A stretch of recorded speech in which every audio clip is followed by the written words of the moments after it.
This is the Hollywood Outsider, and this is Aaron speaking on behalf of Justin, Brian, Scott, and myself. We want to sincerely thank you for one great year. We hope you guys have enjoyed listening as much as we've enjoyed making the show. Not only are more and more people listening, but we've also been nominated for a 2012 Podcast Award, as well as a Parsec Award earlier in the year, which has all of us extremely excited, and we're pretty pumped for that. But not nearly as excited as the feedback we get from you guys every week. Sincerely, we thank each and every one of you that sends in. We appreciate that. As this week is a busy week for everyone, all of us hoes are taking the week off. We didn't want to leave all of you hoes hanging. So here's a compilation of some of our favorite topics over the past year, capped off by an extended clip of one of our most popular segments, Outtakes, put together by Mr. Justin McCumber himself. So be sure to come back next week for an all-new hoe, and if you haven't already, email us your favorite movie of the year to feedback@thehollywoodoutsiders.com, and the movie with the most votes will win the Hollywood Outsider Movie of the Year on next week's Ho Awards. And now I present to all of you the Best in Ho 2012. All right, let's go to our From the Outside In topic, where each week we talk about a topic that's on ours or our listeners' minds. This week our topic is, what are our most annoying film cliches? Those things that lazy filmmakers employ, like a cat jumping out at our hero in a horror movie, the victim always falling down in a horror movie, one of those times where athletic prowess should be evident, but apparently they always fall down. That kind of thing. What are our most annoying cliches that are still in movies today? Scott, you want to start? Sure.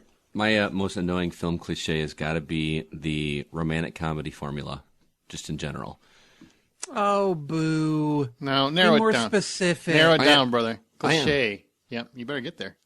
I'm getting booed for that? No, I love romantic comedies, but the generic ones where guy meets girl, they fall in love, or he woos her in some way. They go on their relationship. He fucks up somehow. She leaves him. He turns around and does some beautiful thing at the very end of the movie to win her back over, and roll credits. Makes an ass out of himself in public. Something that wins over the audience, wins over her, and then you never see anything after that when one of them jacks up again down the road. I really love cars, so I'll probably pay attention to a few of these things more than some others, but there's a couple of things like car tires do not squeal on dirt or gravel roads. No, they don't. I don't care how hard you rear end somebody or have a head-on collision, cars don't flip. Or jump each other. Yeah, right. If you rear end a car going 150 miles an hour, your car does not flip off on its right side as it tumbles over and then blows up in black smoke. So drivers, when a guy's driving, the camera's on, and he or she is looking at whoever's in the passenger seat for like 5 minutes without even looking at the road. Yeah, that's a good point. Those are a few of mine, and I've got more, but what have you got, Justin? Well, and apparently car manufacturers in movies make their gas tanks out of flint. Those things just fucking explode. Yeah. Like they're a bunch of Pintos. I don't think a car, in any realistic scenario would blow up if it, midway through a fall off a cliff. Yeah, if it had a bomb attached to it, fair enough. But just because, you clipped another oncoming vehicle and you veer off a 2,000-foot cliff, your car does not just spontaneously blow up midway down. Especially since the gas tank isn't there, generally. Right. Well, in a similar vein, do we all not now understand that shooting a gas tank or shooting gas laying on the road, a bullet is made of lead. Lead does not spark. Therefore, shooting it ain't going to cause an explosion of any sort. I thought we all learned that a long time ago, but I continue to see it. And speaking of the trail of gas, the gas itself is not nearly as flammable as the fumes are. The fumes are what usually ignite the gas when there's a spark. Right. Mythbusters has gone through this shit before. I actually saw a movie once, and this is a true story. I couldn't tell you the life of me what the movie was called. I think it was some shitty TV movie, but it was on gravel, and there was a trail of gas, and they shot it, and it caught on fire. And all I could think was, it's fucking possible. There's no way that could possibly happen. Even if you had fire bullets, it would not happen. And the worst part was the trail led to a car where they had the gas cap off a car. It wasn't even like dripping out of the tank or anything like that. It's just the gas cap was off. The trail led to the car, and therefore the car exploded because apparently the fumes were so compacted in that one area. Oh God! Sorry, Justin. Go ahead. Well, and in a completely different vein, you open this up with talking about how in horror movies they'll try and get you with that cheap scare of either a cat jumping at you, or they'll do that little musical, the violin will suddenly screech, and that's supposed to frighten you, the boo scare. Another horror cliche though that I really hate is if you have a character who's looking in a mirror, say their medicine chest, and they open it to get something out of it. That as soon as they close it, or if the camera pans away from the mirror for a second to follow them getting a towel, as soon as that camera comes back around, there's going to be something in it. It infuriates me that they try and ruin a good scare by using these tired techniques. Well, and it doesn't help that they use that same scene in every preview too. So yeah. So it's not like even in the movie, in the part of the movie that is there, you still know it's coming. I don't hate that as much. It is very predictable. I know it is. It doesn't get me, but I do kind of look forward to it a little bit. I hate to say that, but I do. It is very. It is very cliche. It is way overdone, and so. Speaking of cars, the one that really gets me is anytime a horror movie, when the car won't fucking start, the car you've been driving the entire movie, no problems, never even a little sputter. You've got a brand new Mercedes, and now all of a sudden it won't start just because the serial killer is chasing you. Exactly. How about no cell phone reception? Like that just seems like where does a cell phone not freaking work? Yeah, and they're in the middle of the city. Not everybody has AT&T. I mean, some people. And also running out of gas. Who doesn't check the gas gauge? Who has no idea this is coming? Right. Oh shit, guys, we're out of gas. Oh man, I didn't see that coming. What a surprise! Oh, I got one. How about when couples are laying in bed, they always have those L-shaped blankets where the guy is waist up, but her tits are covered. Like no matter what movie it is, or in the same token, they just got done having sex.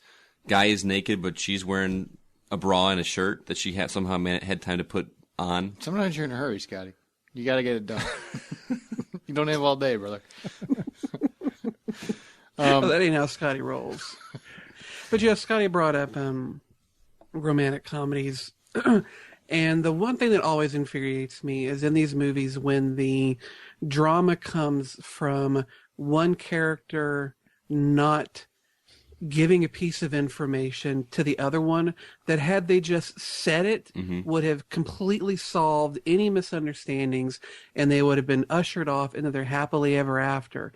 But because of some stupid trumped up reason, they don't say that one thing, and then you get all the misunderstandings and issues that are resolved at the end of the movie when they're holding the boombox or whatever up. I hate that stupid lack of communication where just about every other couple in real life would have already been yelling about that very thing. Some of my big ones are action movies where the hero and villain fire off like 640 rounds of ammunition and either A, don't reload, or B, don't hit anything of significance the entire time. It's like watching the A-Team episodes from the 80s all the time. I don't understand that. How the fuck are you the hero that's going to save the world when you can't hit the guy that's 10 feet in front of you? I just don't understand it. Unless it's Army of Darkness, it's okay then, right? Yeah, well then it's funny. Or when they find a way to use a paperclip or a credit card to get your ass into some otherwise pretty secure ass location. That always cracks me up. Like, oh, I can't get in here. Oh wait, I got a paperclip. I'll get in. And they've got high-tech security. Come on, man. It's 2012. It ain't going to happen. And right before dispersing into the villain, that annoying monologue that they still do. I mean, Austin Powers has made fun of it 100 times, and they're still doing it in movies where they still have time to make a monologue explaining the entire motivation behind everything they've done. I don't get it. I just don't get it. And I'm kind of tired of the clever little retort right before they dispatch the bad guy, too. Because it's never as funny as the writers think it is. Ah, come on. If it's Arnold Schwarzenegger giving it. But he hasn't given it in a while. Your luggage. Well, unless you're a maid. Let off some steam, Bennett. Yeah. What about going racial here for a second? Uh-oh. What? I did that earlier. What? And I did it very badly, so be careful. I'll tiptoe. How's that? Okay. The black guy always dies first. That's true. Always. That's true. And even it There's seems like a red shirt. it's even in horror movies where they like now they're trying to be aware of this and they still kill him first. Tell me that. I know. But and it's funny because when you have a movie with some Latinos or Latinas, and they're speaking, this kind of bugs me is where they'll speak with an accent, but they're speaking perfectly good English. But instead of saying like sir or thank you, they still say senor or gracias. Yes, to illustrate that they're Spanish. Yeah, it's like, okay, why can't you just if you know how to articulate the way some pipes in a sewer system are laid out, then surely you know how to say thank you in English. I don't also understand why there's still the cliche of the black stereotype character. It's still in movies. Blang today. blang. Yeah, that guy. The Damon Wayans from Living Color days. I don't understand why that still exists. I still see him pop up every now and then. I'm like, what? In movies that are made by African American filmmakers. Kevin Hart is a perfect example of that exact stereotype. Good point. Okay. How about the That's phone? getting a little off topic. I'm sorry. Topic? How about the phone? Does anybody ever notice that nobody says goodbye when they hang up the telephone in movies? Yeah. They just stop talking and shut the phone off or hang it up. Fuck, dude. Jack Bauer's got shit to do. He ain't got time.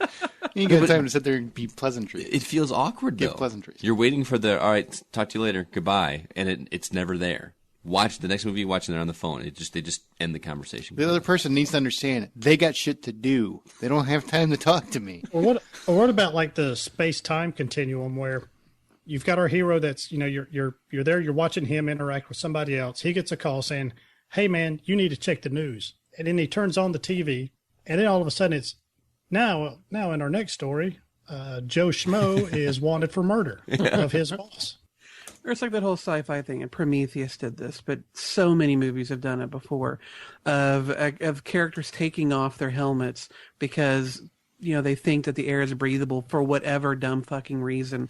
They think it's breathable. I mean, there could be one particle in a million of a poisonous gas or a bacteria that would kill them in minutes. But one guy takes it off, takes a good deep breath, doesn't keel over immediately. And so everybody else is like, well, this is a great idea.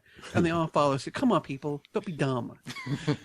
Well, and they're smart enough to get from one planet to another planet gazillions of miles away, but they can't figure out the consistency of the atmosphere to whether they can breathe it or not.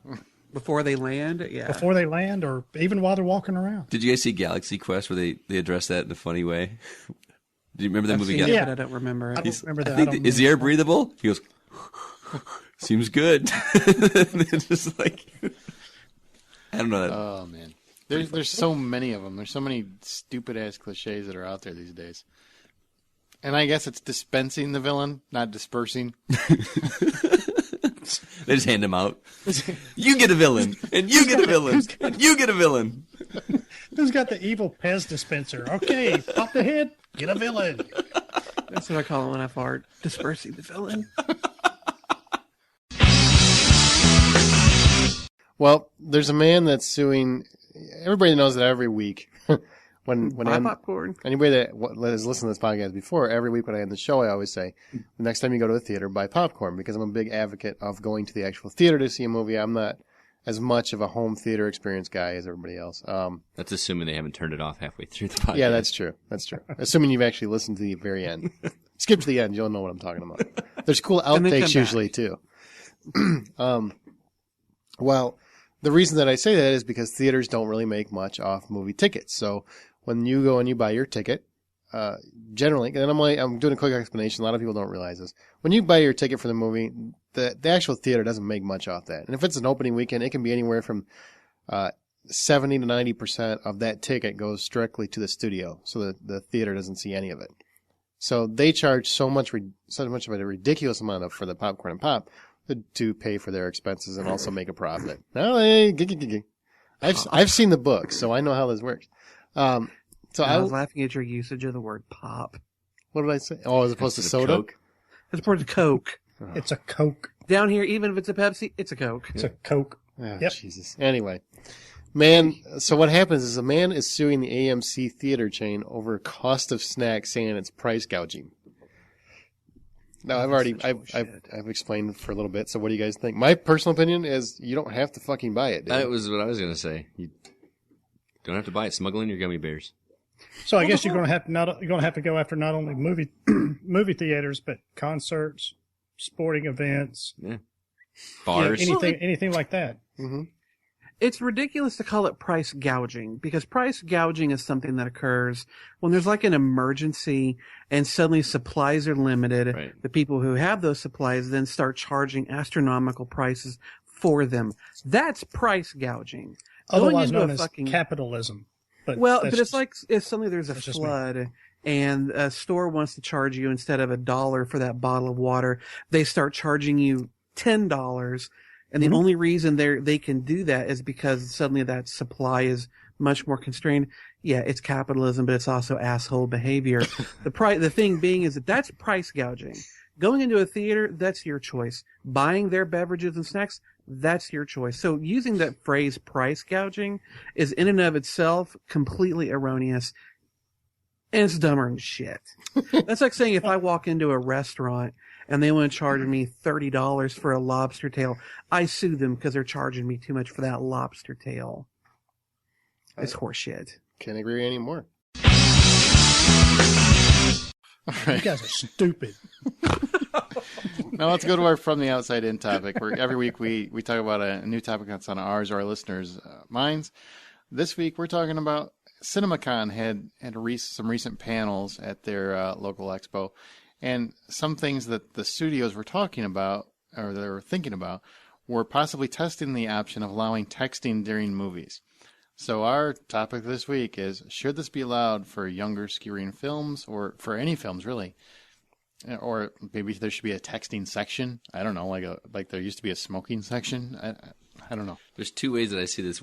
You should probably be for it, Texter. My wife texted me in the middle of a movie, and I texted her to say I was in a movie, and then she called me, and I thought there was an emergency. So God forbid. I don't normally text. I would have never known there was a text, because I would have turned my phone off. Boom. Put it on quiet. Anyway, you see it two ways. Well, a texting section, the only way that would work is if you had made those people sit in the back 2 rows or something like that. That's too much bullshit to worry about. The back 2 rows would have a glow like the Last Dragon. Yeah. The only way I could see this working is if you had... Remember when smoking was allowed in restaurants and you had a smoking section and a non-smoking section? Mm-hmm. That's kind of like what we're talking about there, but you have... This time is a texting one. Yeah. Again, this is too much headache. Just don't do it. And I know this is the pot calling the kettle black because I texted last night in the movie. But would you pay less would you pay less of a ticket price to go into a movie where people are allowed to text? That's actually something I was going to bring up. Okay. Would you pay $7? You create a incentive. a tard session. Yeah. A tard showing. Yeah, you got matinees, you've got discounts for senior citizens, and you can have a tard, showing, just like one, maybe 2 a day, whatever, and you barely charge them anything. Yeah. $4. But the payoff, the trade-off is the letting people text, talk, laugh, clap, whatever they play their drums. I don't fucking care. Do whatever you want to do. Charge them $2 a ticket. I never. If they want, but if they want to go there, and there's, this is one of those things that pisses me off almost as much as somebody talking through the movie, and because I don't care where they're at, if they're anywhere in front of me, as soon as they open that phone or turn it on, my eyes immediately leave the screen and go straight to their phone. And it drives me up the wall. So, create a whole other showing, put all those fucking idiots in there, let them just text and talk and do whatever the hell they want to, but just keep them out of a normal showing. If I'm paying $20+ to go see a movie, I don't want to deal with distractions and all that other stuff. So, I'm actually ashamed that it's come to the point where we were actually discussing it. I'll be perfectly honest with you. I don't see the point. Okay, you're so ADD nowadays. I mean, it's bad enough that people can't go anywhere without putting it on Facebook. I don't want to know every fucking place you go. And this includes you, Scott Clark. I don't want to know everywhere you go. I just don't give a shit. I don't care. And I don't understand. You checked in at the theater before I've never checked in. I didn't check in anywhere. You checked me in. I don't check in. Oh, no, Sorry. you just said, I'm at the Raven with Scotty. We're going to debate over who gets to hold the popcorn. Yeah. Just because you didn't check in, that makes it better. That was actually just a joke because I was making a gay joke. Mm-hmm. That's so much better. Yeah, well, that actually makes more sense. But I'm sick of it. I don't understand why people. Okay, they want to go for youth, right? That's the whole point. They want to bring in youthful audiences. They think this will bring them back to the theaters. I don't think it's going to bring people back to the theaters. People that are going to go see the movies will already be going to see the movies. I think it's going to bring in the people that are actually paying to see movies don't want to be watching movies with. If you can't go 2 hours without having your phone in your hand, go fuck yourself. I don't want to be anywhere near you. I don't want to pay, like Brian said, $10 or $20 to sit by you because I'll end up being angry throughout the whole movie. And I already have to deal with people that talk during the movie. People are already trying to secretly text. I don't want to deal with any of this. And you know what will happen if you ever allow texting in the theater? You'll have somebody talking through the whole fucking movie saying, what happened? What happened? What just happened? Because they weren't paying any fucking attention. They're too busy texting somebody that's not important at all. Or putting their Facebook status, I'm watching the movie now. Guess what just happened? LOL, fuckers. Justin? I mean, what more can I add? I don't know. I mean, you're absolutely right. My issue with it is I know that since I got an iPhone and now that I have an iPad, I've noticed that I have a much shorter attention span. And if I'm watching something at home, I will quite often spend half the time that I'm watching a show, no matter what it is. I will spend it with my phone or my iPad in my face, checking Facebook, checking email, checking the internet. If there is a lulled conversation, people pull out their phones. If there's a commercial that I can't skip through, I pull out my phone. And it's created this knee-jerk reaction in me that I can no longer have a single minute of non-input. I have to constantly be looking at a screen. The only time that I don't feel that compulsion is when I go to the movie theater. And I don't know why it is, but I don't. When I go and I sit down in that dark theater, I will probably be playing a game on my phone until the trailers start. And then I turn my phone off. I turn off everything. I put it in my pocket. And then I don't think about it again until I get up and leave. And I do not want that last area that I seem to be able to get away from that need to go away, nor do I want to have other people's inability to extricate themselves from their devices to intrude on my movie watching time. I just don't want to do it. I don't want to deal with it. I don't want, like Brian said, that light comes on and it breaks the atmosphere that's been created. If people are so busy on their phone, why did you spend the inordinate amount of money that it costs to go to a movie if you're not going to watch it?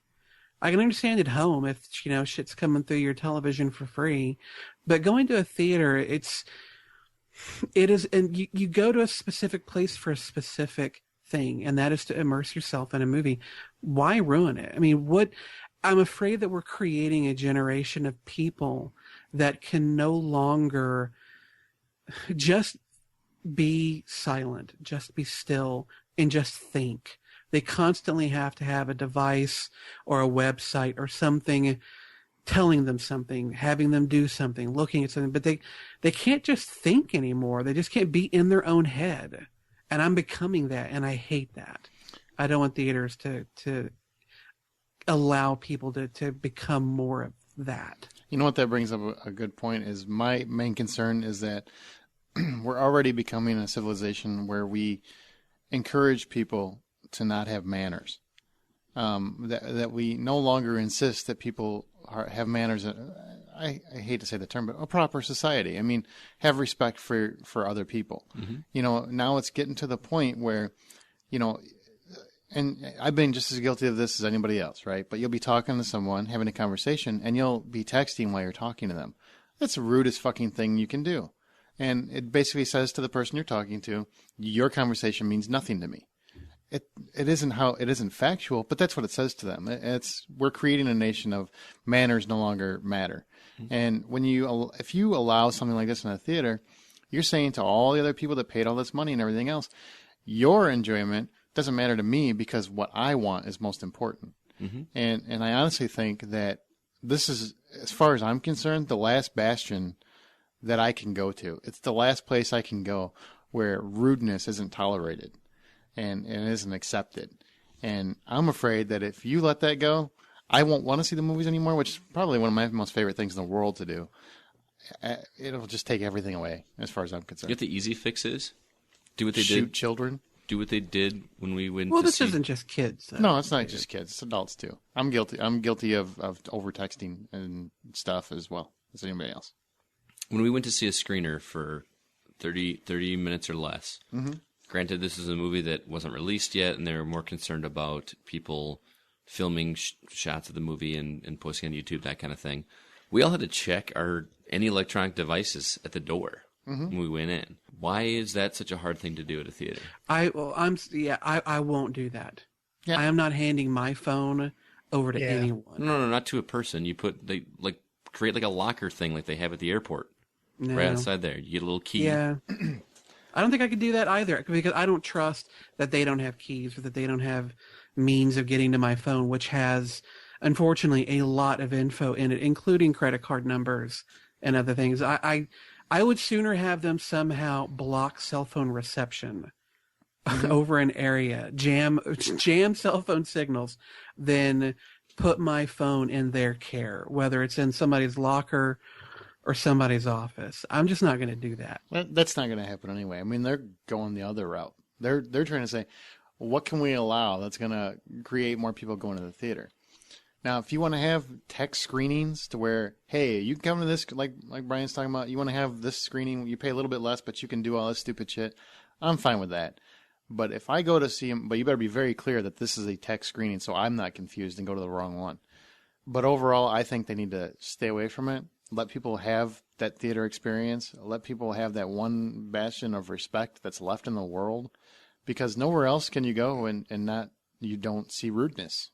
Honestly. Well, so many movies though rely on the drama, the intensity, the music, mm-hmm. all these different elements of a movie that sucks you into whatever world that you're watching, and it does everything that it possibly can to try to make you a part of it. And then when somebody gets a text alert or, they're talking, I'm just here at the movies, or you see the lights popping up in front of you. Like you say, it totally derails you, and it takes you out of that and and then you can't help but stare at it or get pissed off because, somebody's being loud or whatever. And if they start allowing that, it's a gateway to more shit. Whatever shit that may be, it's a gateway. And if that starts, I just won't go. I won't either. I'll be right on board. And that's when they'll realize they really fucked up. When Brian's not in their theater anymore. Absolutely. They're like, wait a minute. Brian's gone like 8 weeks now and on his podcast, and he still hasn't seen shit. We got to change something. Well, if that happens, you let us know. Well, now we're going to From the Outside In. That's where each week we have a topic that's on ours or our listeners' minds. And this week, because we're coming up on the Avengers opening, which is coming out May 4th, which is officially the start of the summer blockbuster season now. I mean, really, it used to be June, but now it's May. Eventually, we'll probably start in January at some point. So we're going to kind of call this the nostalgia episode. Because with summer season lurking, Avengers coming out, because there's so many theaters and movies out now, and there's so many less memories, I guess you could say, we kind of wanted to talk about and share some of our favorite summer blockbuster memories. So, Justin, why don't you start? Mostly because Scott was getting ready to talk and I felt like cutting him off. How many do I get to talk about? Because I made a fairly extensive list. Well, let's not go too crazy. Just throw a couple off and then let Brian go, and then we'll eventually get to Scott. Of every summer blockbuster to ever come out, the one that had me the most pumped, even though my feelings about it have changed since then, Episode 1, The Phantom Menace, when it came out May 9th Shocker. of 1999, was for me, almost a religious experience to get to see this film in theaters, midnight showing. I could not have been more thrilled. Even after seeing it, I was thrilled. It was only years later, as the bloom fell off the rose a bit, that my feelings changed. But as far as a blockbuster summer film, Star Wars Episode 1 was the film to really get me going. But after I looked through a good list of summer films, the earliest one that I can really remember just being psyched as hell for came out June 1st, 1984. Anybody have a guess what this film is? Return of the Jedi? No. Oh, wait. June 1st, 84 was Temple of Doom? Empire. Ghostbusters. Oh, bitches. Ghostbusters. Fucking Ghostbusters. Oh, the trailers were 83 hysterical. was Return of the Jedi. I loved everybody in this film. It looked so funny, looked so good. I could not wait to go to theaters. And I think it actually opened, was it the same weekend as E.T. or around the same time? Mm-hmm. I think it was. No, E.T. E.T. came out in not- 82. That came out a couple of years earlier. Do what? I think E.T. came out a couple of years earlier, I think, didn't it? I don't know. But Ghostbusters was definitely one of the first movies I can really remember being incredibly psyched for. I was 11, like 11 and a half. And comedy, ghosts, Slimer, Stay Puffed. I mean, fuck, every time that the commercial came on for it, I was incredibly psyched. But the last one I'll mention came out June 11th, 1993. Anybody know what this movie is? 3. I don't know. Jurassic Park. Oh, good choice. Those commercials, the T-Rex, the whole premise. I mean, fuck, finally a film that could bring dinosaurs, giant monsters to life on a screen that was believable. Oh, and Steven Spielberg. I could not get into that theater fast enough, and it was an amazing film. And to this day, it still works. This could be put in theaters today. Tell the kids it's never been shown before, and I think they would absolutely believe it. There was a current film. It was an incredible melding of CG, practical effects. You can barely tell the difference. Fantastic summer film. Didn't we talk about that one last week? About one that we'd like to see in a reboot in 3D in the theater? Maybe, Yeah. but it was incredible, and I could not wait to see it. Could not. Mm-hmm. Go So ahead. there you go. I've got a lot more, but I'll let you guys talk now. Go Or I ahead, steal them Brian. all. Just to set the record straight here, E.T. was released in June of 82, That's what I said. 82. Okay. What? and Ghostbusters was June 7th of 84. June 11th, 82 was E.T. June 7th, 84 was Ghostbusters. Man, I was 3 years old. Wow. All right, Brian. Oh. We're not even going to go to Scott now. We were almost driving. God. You have any memories, Brian? And they don't have to be like just the movies. I mean, Yeah. It's mine really wasn't specific movies necessarily. It was more, growing up in the deep South, it gets hotter than fuck in the summertime. And I just remember, I remember going down, to the theater and and standing in line like around the building. This was well before, there was no ordering tickets online. There was no Fandango. You had to call to find out, what times the movie were going to start, Grab that a kind newspaper. of stuff. And I just, remember standing in line for hours, for one big movie or another. It's hot. And then you go inside and the AC has never felt so good. Mm-hmm. And, you get that big Coke and your popcorn or your Chew Bears, whatever. And, and then it's, you watch your movie and you're blown away by it and you come out pumping your fist because of a Rocky movie or wanting a light cycle because you just came out of Tron or whatever the case is. And then you're instantly blinded by the bright sun that's out there. I don't know. Those are just, I guess, kind of the first things that I really thought of was not necessarily specific movies, but the experience and that you just don't see nowadays. Nobody's standing in line around the back of a movie anymore because the line's so long. Yeah, I thought of that too. Only if you do midnight showings, you're going to still get that. Right, But because even still, you can order. Like I can order tickets now for the midnight of May 3rd, May 4th, whatever you want to call it, of Avengers, yeah. for the Avengers. I can go ahead and order that now, and I can pick them up, the day before, and all I got to do is just walk in. And I remember hanging out at the mall, and it was wrapped all the way around the mall because I was in the mall Right. then to see Return of the Jedi, and you just had to pray that you got a theater with a seat in it because it was just so crowded. Now you don't have to worry about it. It's some of that fun is gone, just gone. Yep. Remember balconies? Yeah, I remember seeing Return of the Jedi sitting on a balcony. Scott, you want to say something? Go ahead. I think we've all talked about the midnight showings, and I think that is like some of my best memories. Is like that was the fun thing to do in the summer, was to go see a movie, because even though you were seeing it way after any of the critics did, you always felt like you were seeing it before everybody else. Mm-hmm. That and the people that you're in the theater with are not there just because they want to see them. Let's go see whatever movie's playing this weekend. Those people are there because they want to see that movie, and I'm not big on the applause because that doesn't make any sense for me and that, but you can feel the people pumped up for that kind of thing. One of the big ones that I put down was The Dark Knight from 2008.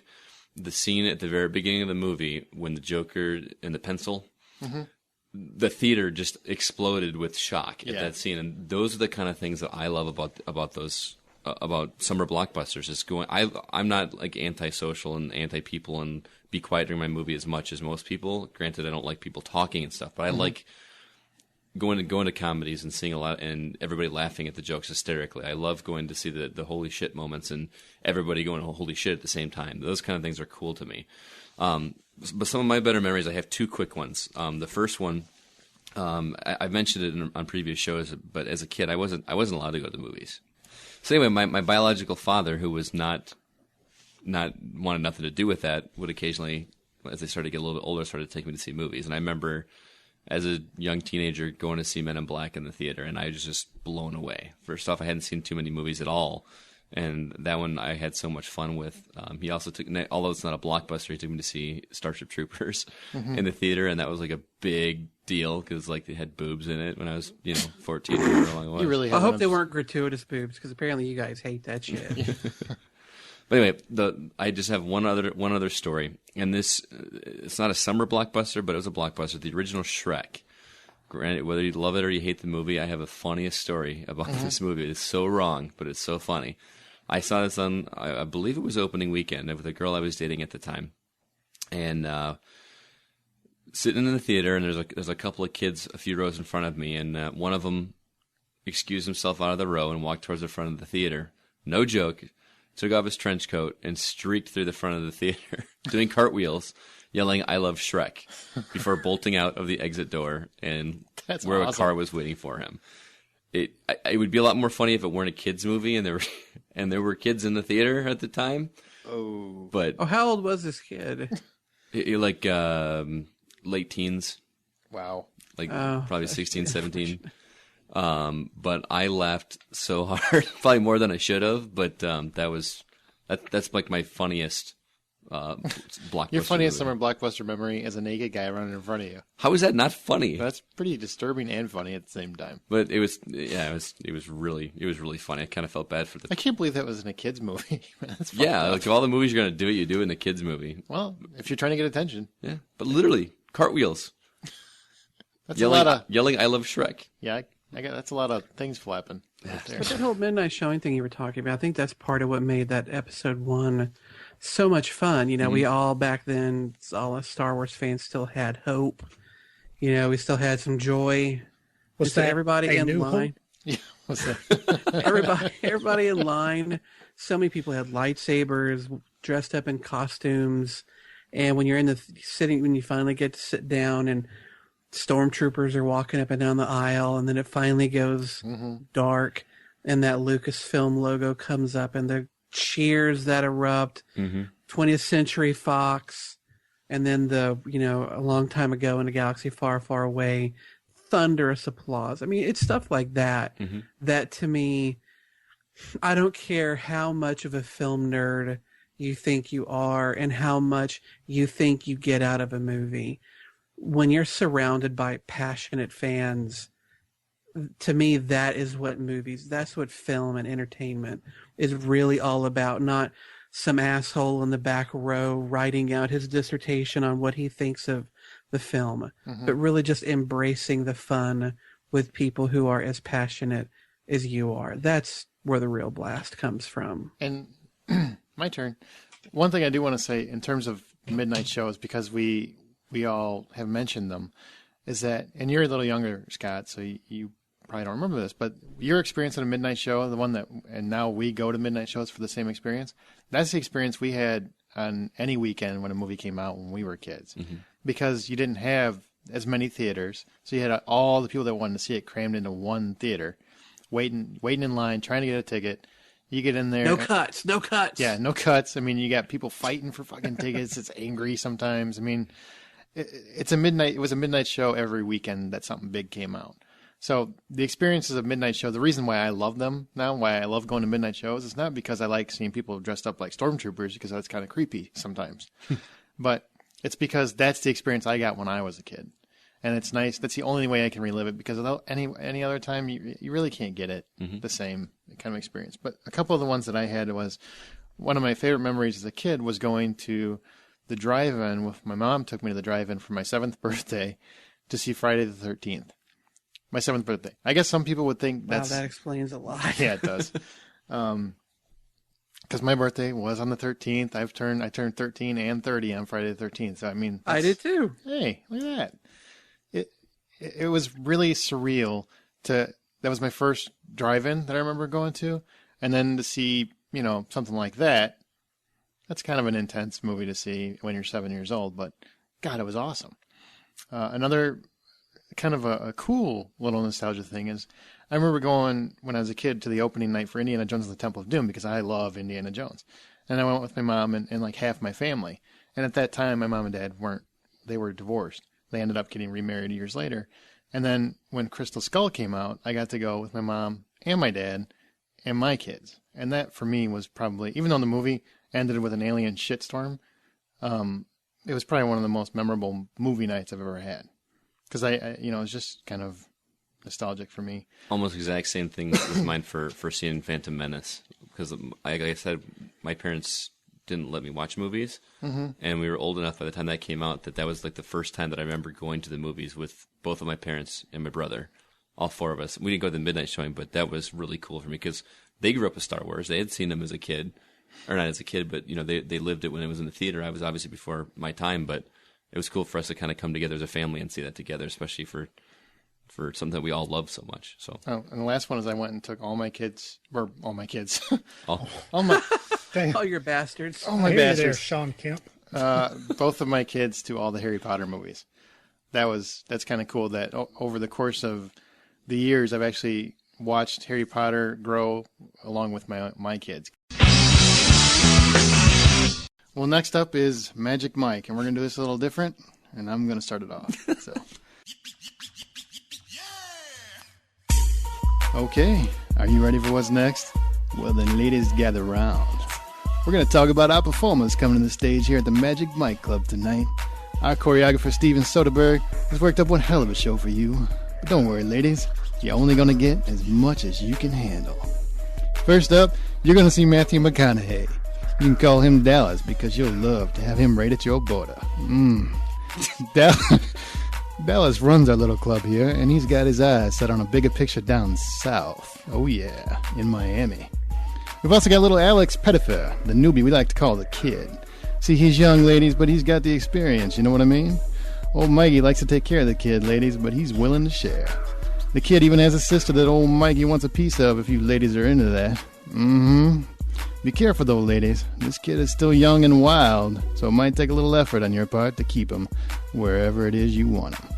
There's a few other performers backstage tonight. Matt Bomer, better known as Ken, a real doll, and Joe Manganiello.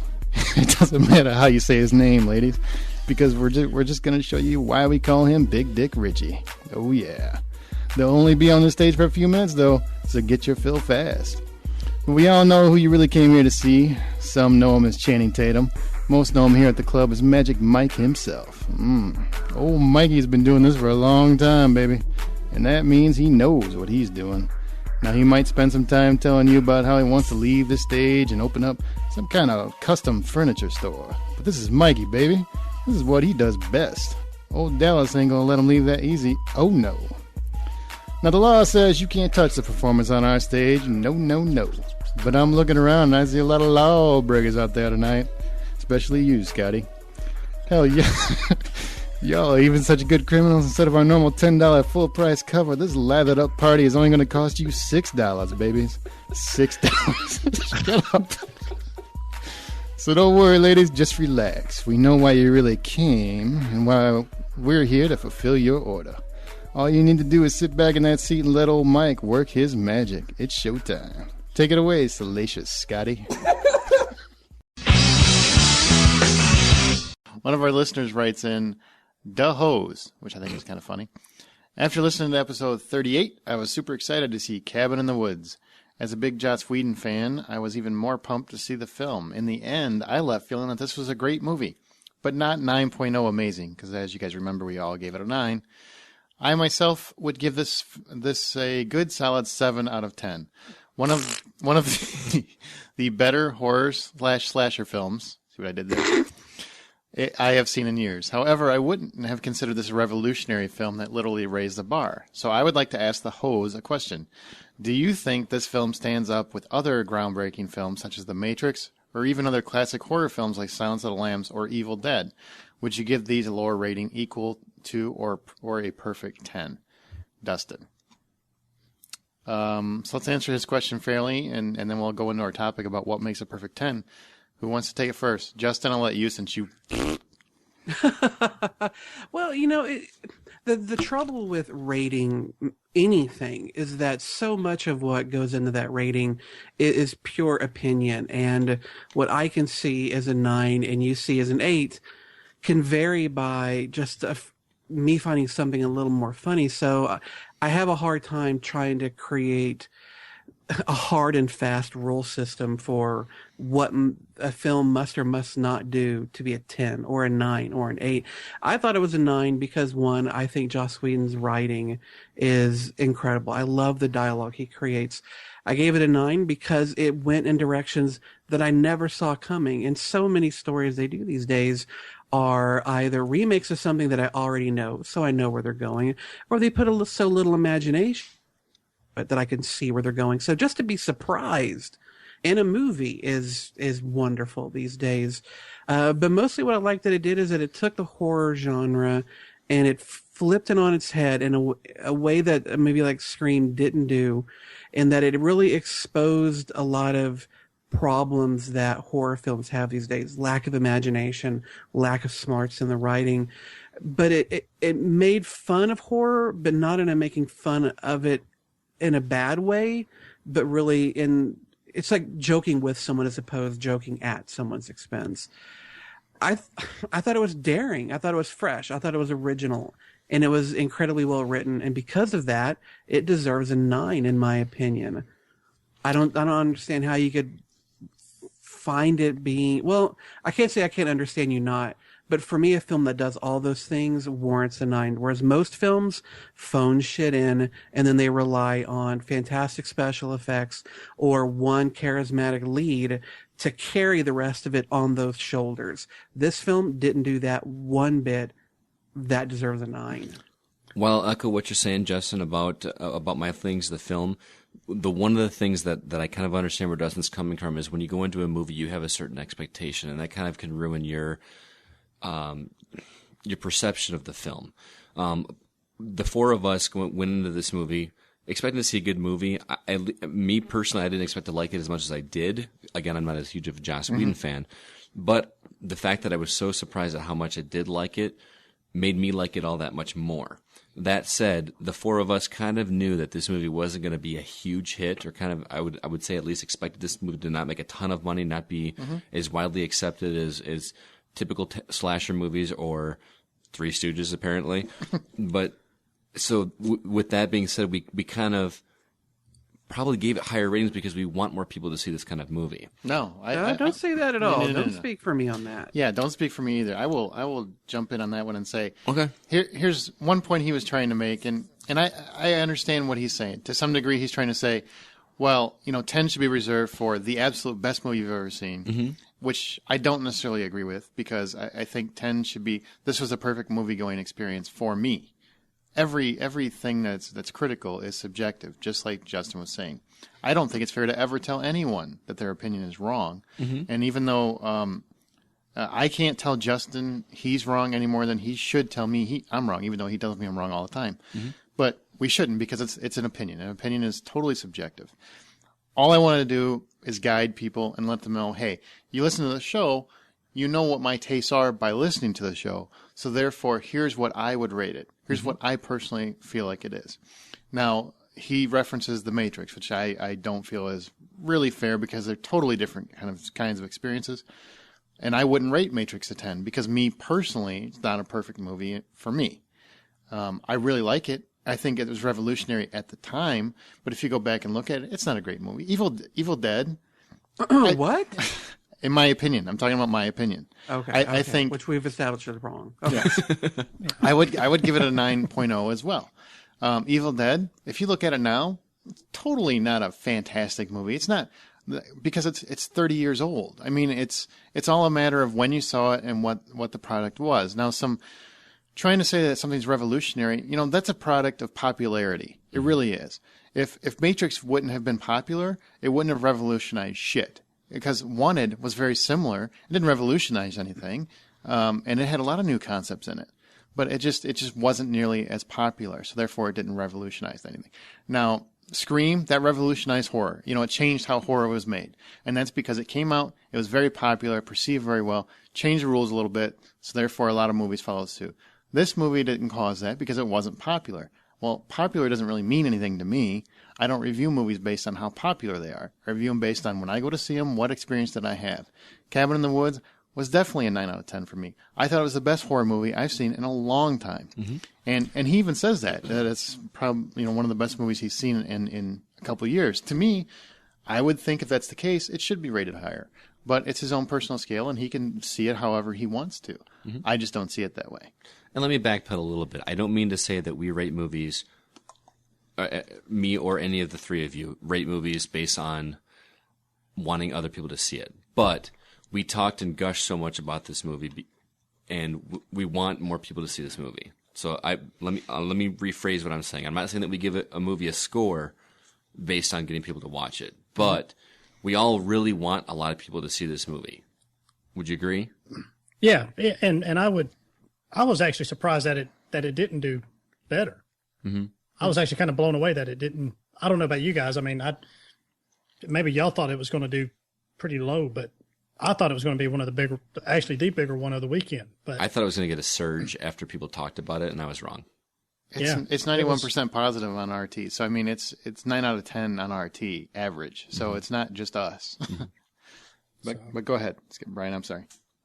But yeah, I mean, but kind of to answer his question, I don't really think it's a groundbreaking movie. It's I consider it more of an homage to multiple, I guess, really just the horror genre in general. And I like the way they told the story. It's real twisty, kind of like Justin. You knew going into it that it wasn't a straight on horror movie, and you knew there was some sort of possibly government type twist to it. But all of that's established in the first 5 to 10 minutes, and the rest of it is a ride that you're not real sure about. And I like that part of it. That, okay, I went into this having certain preconceptions, and I was right, but that only covered the first 10 minutes of the movie. And so the rest of it, I'm kind of going, where are they going to go next? Where are they going to, what are they going to do next? So it was, and that's part of the experience. That's why I give it a 9, and it's not necessarily because it's it's introducing new effects like maybe The Matrix or Jurassic Park or something like that. But it was just a fun ride. That's why I gave Fast 5, I believe, a perfect 10 last year, because it was such a fun ride. Now, is that one of the greatest movies of all time? No. But it's the most fun one you saw last year. Absolutely. I mean, yeah. And it's not even close. Yeah. So. And to play devil's advocate about Justin's point here a little bit, is the fact that the way we enjoyed this movie a credit to the movie's quality or to the way that it was presented to us from like a marketing aspect? Would you have liked this movie as much if we had gone into it seeing scenes from the third act of the movie? Do you think that would have made us like it any less or any more? No, I actually don't think that mattered at all. I've seen it twice now, and I felt the same way the second time.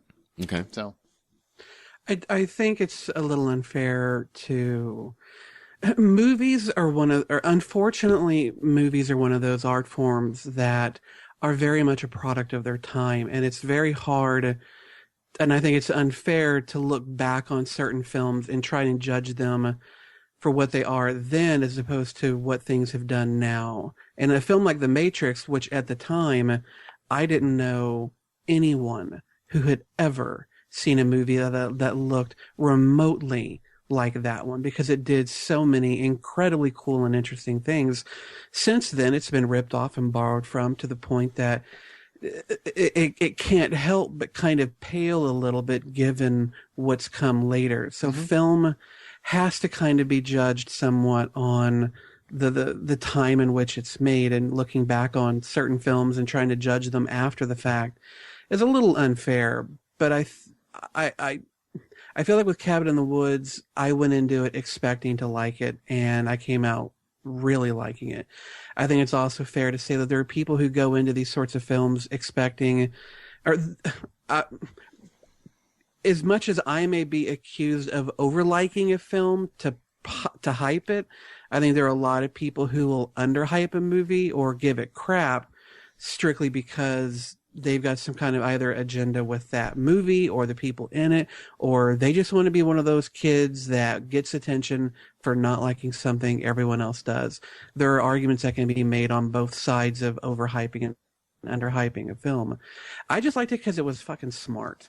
And so few films these days are. It was not a by-the-numbers movie. yes, and I think by the same token, a lot of people probably go to the movie and don't like it because they wanted to see a slasher flick at a cabin. You know, like your typical Evil Dead type film. I think a lot of people wanted to see that. They wanted to see rednecks killing people in the cabin, and they didn't see that, and they came out pissed off because it's not that kind of movie at all. And by the same token, it's whatever you take out of it. Sure, marketing's going to create your expectations. You're going to go in, you're going to expect one thing or another, and your like of that film might be deterred or increased by that marketing. But me personally, I've seen it. I went in with the hype factor because it was my most anticipated movie of the year. Because I'm a huge horror fan. I love horror movies above any other genre. For whatever reason, I'm sick, I'm twisted, or I hate life, whatever it is. I went in, saw the movie. I had my personal reaction to it. Sat on it, did the review on the podcast. I feel comfortable with it. Went and saw it again. My opinion didn't change. I thought it was just as good a movie. And I knew everything about the movie. It just gave me... It actually made me enjoy it more because I did still feel the same way. Because, you know what? Thankfully, for once, my expectations were met. Very rarely are they met. So, and I will say there's been a pretty decent run for the last couple of months of movies that I have gone to see that have actually turned out to be pretty decent. I haven't seen an overly, bad movie since Act of Valor. So this was Careful About that film, bro. Don't want to get the podcast shut down. Sorry. But in terms of what he was asking and what makes a perfect 10, I think I'm the only one that's actually called a perfect 10 on the podcast, and that was Titanic 3D. And that is very much because of it has a personal attachment to me, because I have a personal history with the movie and when I saw it and what, that kind of stuff. So there's nostalgia there. So I don't think a perfect 10 for everyone has to be, it's the best movie ever. I think, like Justin was talking about, it's a matter of circumstances, the time of the film, what it meant to you. Like The Matrix, when it first came out, I probably would have said it was a 10 hands down. Easy. We look back at it now, and because of, like Justin said, there's so many other duplications of that film and replications and just stealing the crap out of it. It's hard for me to give it that same rating, and the sequels especially, to me, sorry, Justin, just to me personally, take away from the original because I feel like it brought the level down. So now I would see it more as a 9, even though the film hasn't changed. It's the exact same movie. But the time has changed, and my view on it has changed. For me, when I look at a movie and look at something being a perfect 10, I look at what experience I had. The experience that I had either watching it in a theater or watching it on DVD. My number one movie last year was The Muppets, which, you know, that is the most fun I had in a movie last year. Mm-hmm. You know, is that a Titanic 3D level-esque movie? No, but I had fun with it. Mm-hmm. I'll be the first to admit that I'm probably have the most difficulty separating my personal experience or personal enjoyment from the actual quality of a film over under the three of you. You guys are more critical and more looking at an art form. We hate more. No, I'm not saying that in a negative way. I'm saying that in a negative way towards me. Like I'm more of a person that goes into a movie and relates to the experience that I had. Give an example. The person that I go see the movie with really affects my enjoyment in it. I saw Cabin in the Woods with somebody that liked it more than I did, if you'd believe it or not. And feeding off of that energy next to somebody makes me enjoy the movie that much better.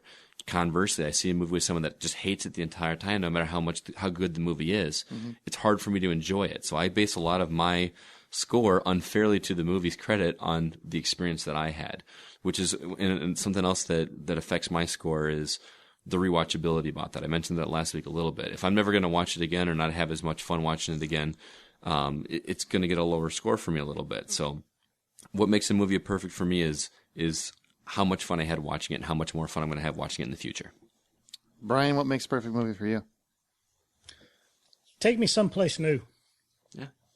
You know, Braveheart and Saving Private Ryan took you into battle in a way that really has never been done before.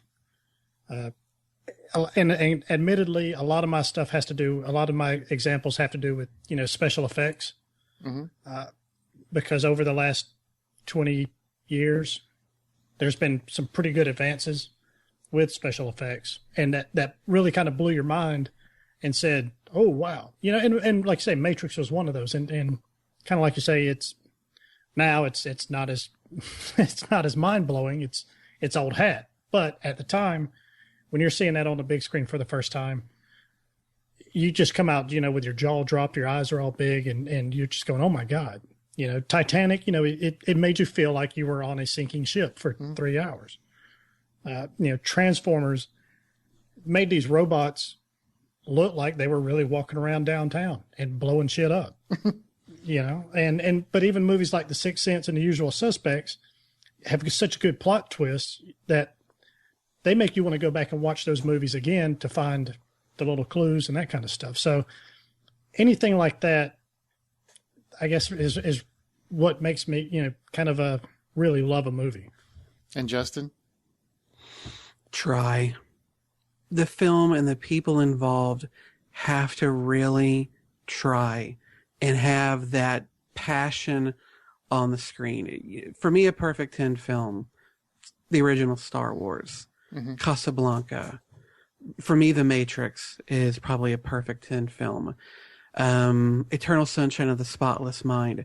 These are all films in which you can tell when you watch it, every single person in front of that camera and behind that camera was giving 100% of everything they had to make an amazing film that was going to take me away and show me something I've never seen or cause me to experience something that I have never experienced before. Most movies don't do that. And a lot of movies don't need to do that. I mean, does Think Like a Man need to do that? Certainly not. And so I don't fault a movie for not doing that. I fault it when you can tell, though, that the people behind and in front of the camera are just half-assing it. At least give everything you've got to make it good. And if you can do that and then show me something special, then you're going to get a 10 from me. Every once in a while, we like to shake it up. So we decided we're going to bring the worst Stallone impersonator possible in here to explain exactly what The Expendables 2 is about. So, Bad Sly, take it away. Hey, this is Sly here, coming to tell you about my new movie, Expendables 2, and what's that about? Well, I got Arnold Schwarzenegger, Bruce Willis, Jason Statham, Dolph Lundgren, Jet Li. I even got Jean-Claude Van Damme, right? You know what I mean? That's pretty cool, right? Adrian couldn't make it. She's dead. Also got Chuck Norris, worst actor to ever work in action movies. Got him. That's pretty cool. And we all get together and kind of blow some shit up, rub some Bengay on each other pretty good. And what's the plot? Right, but there's really no plot to it. I mean, it's, I wrote it. You know what I'm saying? So, basically, we're a group of guys that shoot people and go on. We're kind of like mercenaries. And Mr. Church, he kind of hired us for the last movie. You know what I mean? He's played by Bruce Willis. And we kind of burned him in the last movie. We crossed paths with Jean-Claude Van Damme. Things kind of go bad, and Van Damme, he takes it a little bit too far, pisses off my boys, and we get stuck on a revenge plot. And, Van Damme, he's looking for some plutonium and shit. And so things get crazy, and we go chase him down, you know what I mean? Get a big fight with Van Damme, you know what I'm saying? Because I'm Sylvester Stallone, but I know what I'm doing, you know what I'm saying? So thanks for having me, and I hope you check out my new movie, Expendables 2, and back to you, Aaron and Brian. What the hell was that? Oh, Lord. Justin doesn't even say anything. No, he probably quit breathing. That's actually good. What? I actually liked it. I'm about to start Don't punching myself in the encourage face.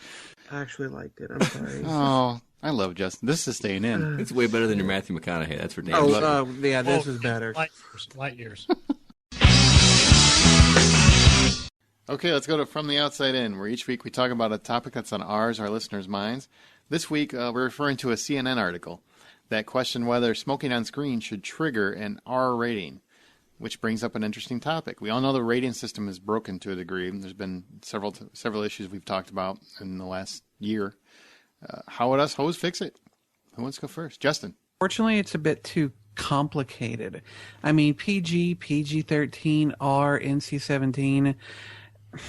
I feel like they try and just narrow things down to too fine of a point.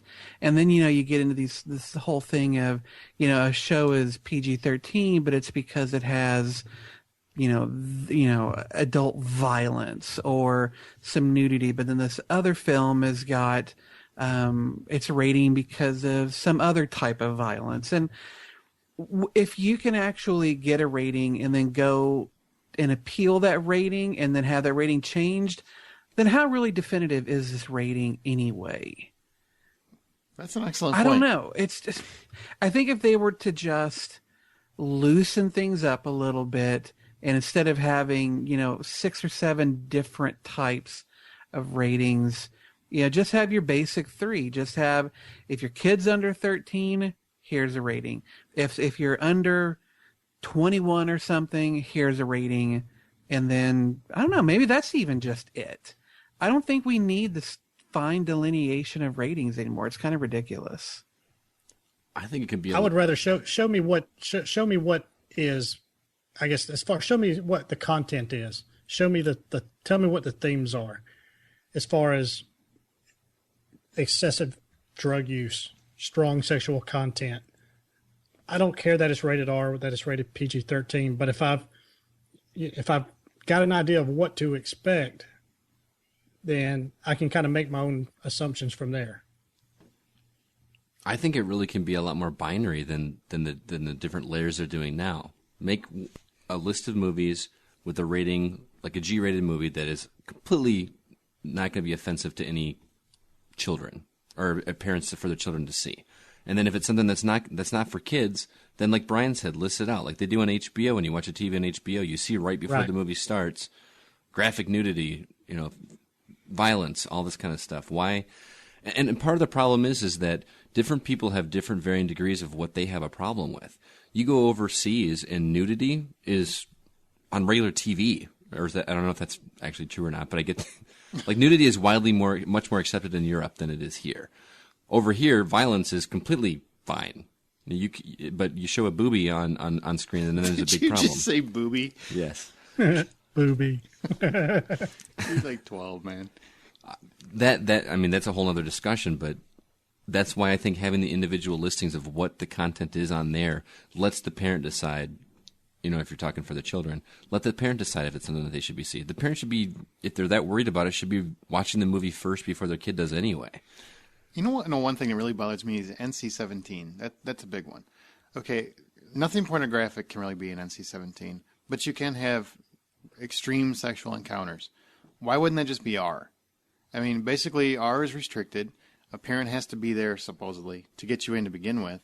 What's the difference between an R rating and an NC-17? If you're a parent, it seems like you can let your kids watch porn at home if you choose to. What's the difference? I don't understand. It's really the parent's job. And that whole system is antiquated anyway.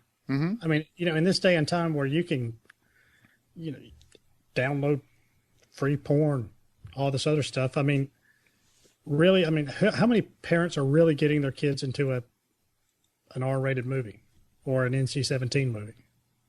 I mean, it's so easy for these kids. Nobody's, I don't know. Maybe the theaters in y'all's area are doing that, but I guess unless you look 12, walking in there saying, "Hey, I want to see Caligula," they'll probably turn you away. But if you're looking halfway 18, then they're going to take your money.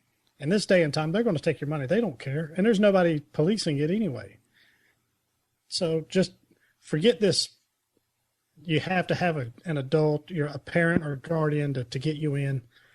Just have maybe, like say, two or three ratings is a good idea, just so you know, generally speaking, is it a kid's movie?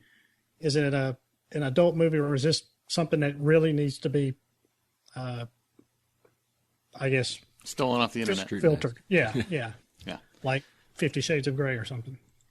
Well, apparently that's going to go all the way. I just think the ratings board is very biased. It seems like an act of sex will get you an R rating, right? But apparently obscene language where you're just discussing sex, which honestly, I mean, who of us don't have friends that do this? You know what I mean? That can get you an NC-17. That makes no sense to me. Showing a visual representation of sex seems to me like it would be a more extreme measure than talking about it. If I want to talk about, horrible things being done sexually or violent or anything else, that shouldn't take precedence over actually seeing that. You know what I mean? Does that make sense to you guys? Let's talk about sex, baby. You could take the same. You could take the same token with violence. You talk about ripping somebody's head off, or you actually visually see ripping somebody's head off. Is that as big a deal? Mm-hmm. I mean, I think the fact that a certain number of F-bombs will get you this rating, but you can get away with one or two. What the fuck is that about? What makes no 5 sense. Fucks worse than one fuck? No, well, it depends on who. Yeah, I'd agree with that. And then I will be honest with you. It seems to me that if PG-13 has just crossed the line, it's borderline R at this point for what R used to be. The PG-13 rating was created because of Gremlins and Indiana Jones and the Temple of Doom, because they had such extreme violence in those films. It was created for the violence, right? Mm-hmm. So that's been standing the test of time for quite some time. But it seems like every year it's pushing it and pushing it and pushing it. And that seems to be that the ratings board, because these are mega blockbuster, a lot of these comic book action films, and like Dark Knight was a good example. That was a pretty dark, sorry to steal that, dark film, and it got a PG-13. A lot of people at the time thought that should be rated R. In England, actually, there was a huge controversy because of how that was rated, okay for families when it should have been rated restricted. But it seems like violence is always okay. Sex, always bad. Violence, okay. It's okay to have a natural, and granted, I'm not saying these relationships are all natural, but having the act of procreation on screen. But shooting someone in the face or blowing up Maggie Gyllenhaal, because that happens in The Dark Knight, Scott, that's bad. I don't, or that's okay. I don't understand how they can take these two extremes and just basically flip a coin and decide which one is PG-13 and which ones are. Because there's really no language that says if this particular action happens, it's a PG-13. If this particular language happens, it's an R. Well, part of that problem is you got the Classification and Rating Administration that deals with this stuff. They're very similar to Congress. These fuckers don't go anywhere. There's no turnover.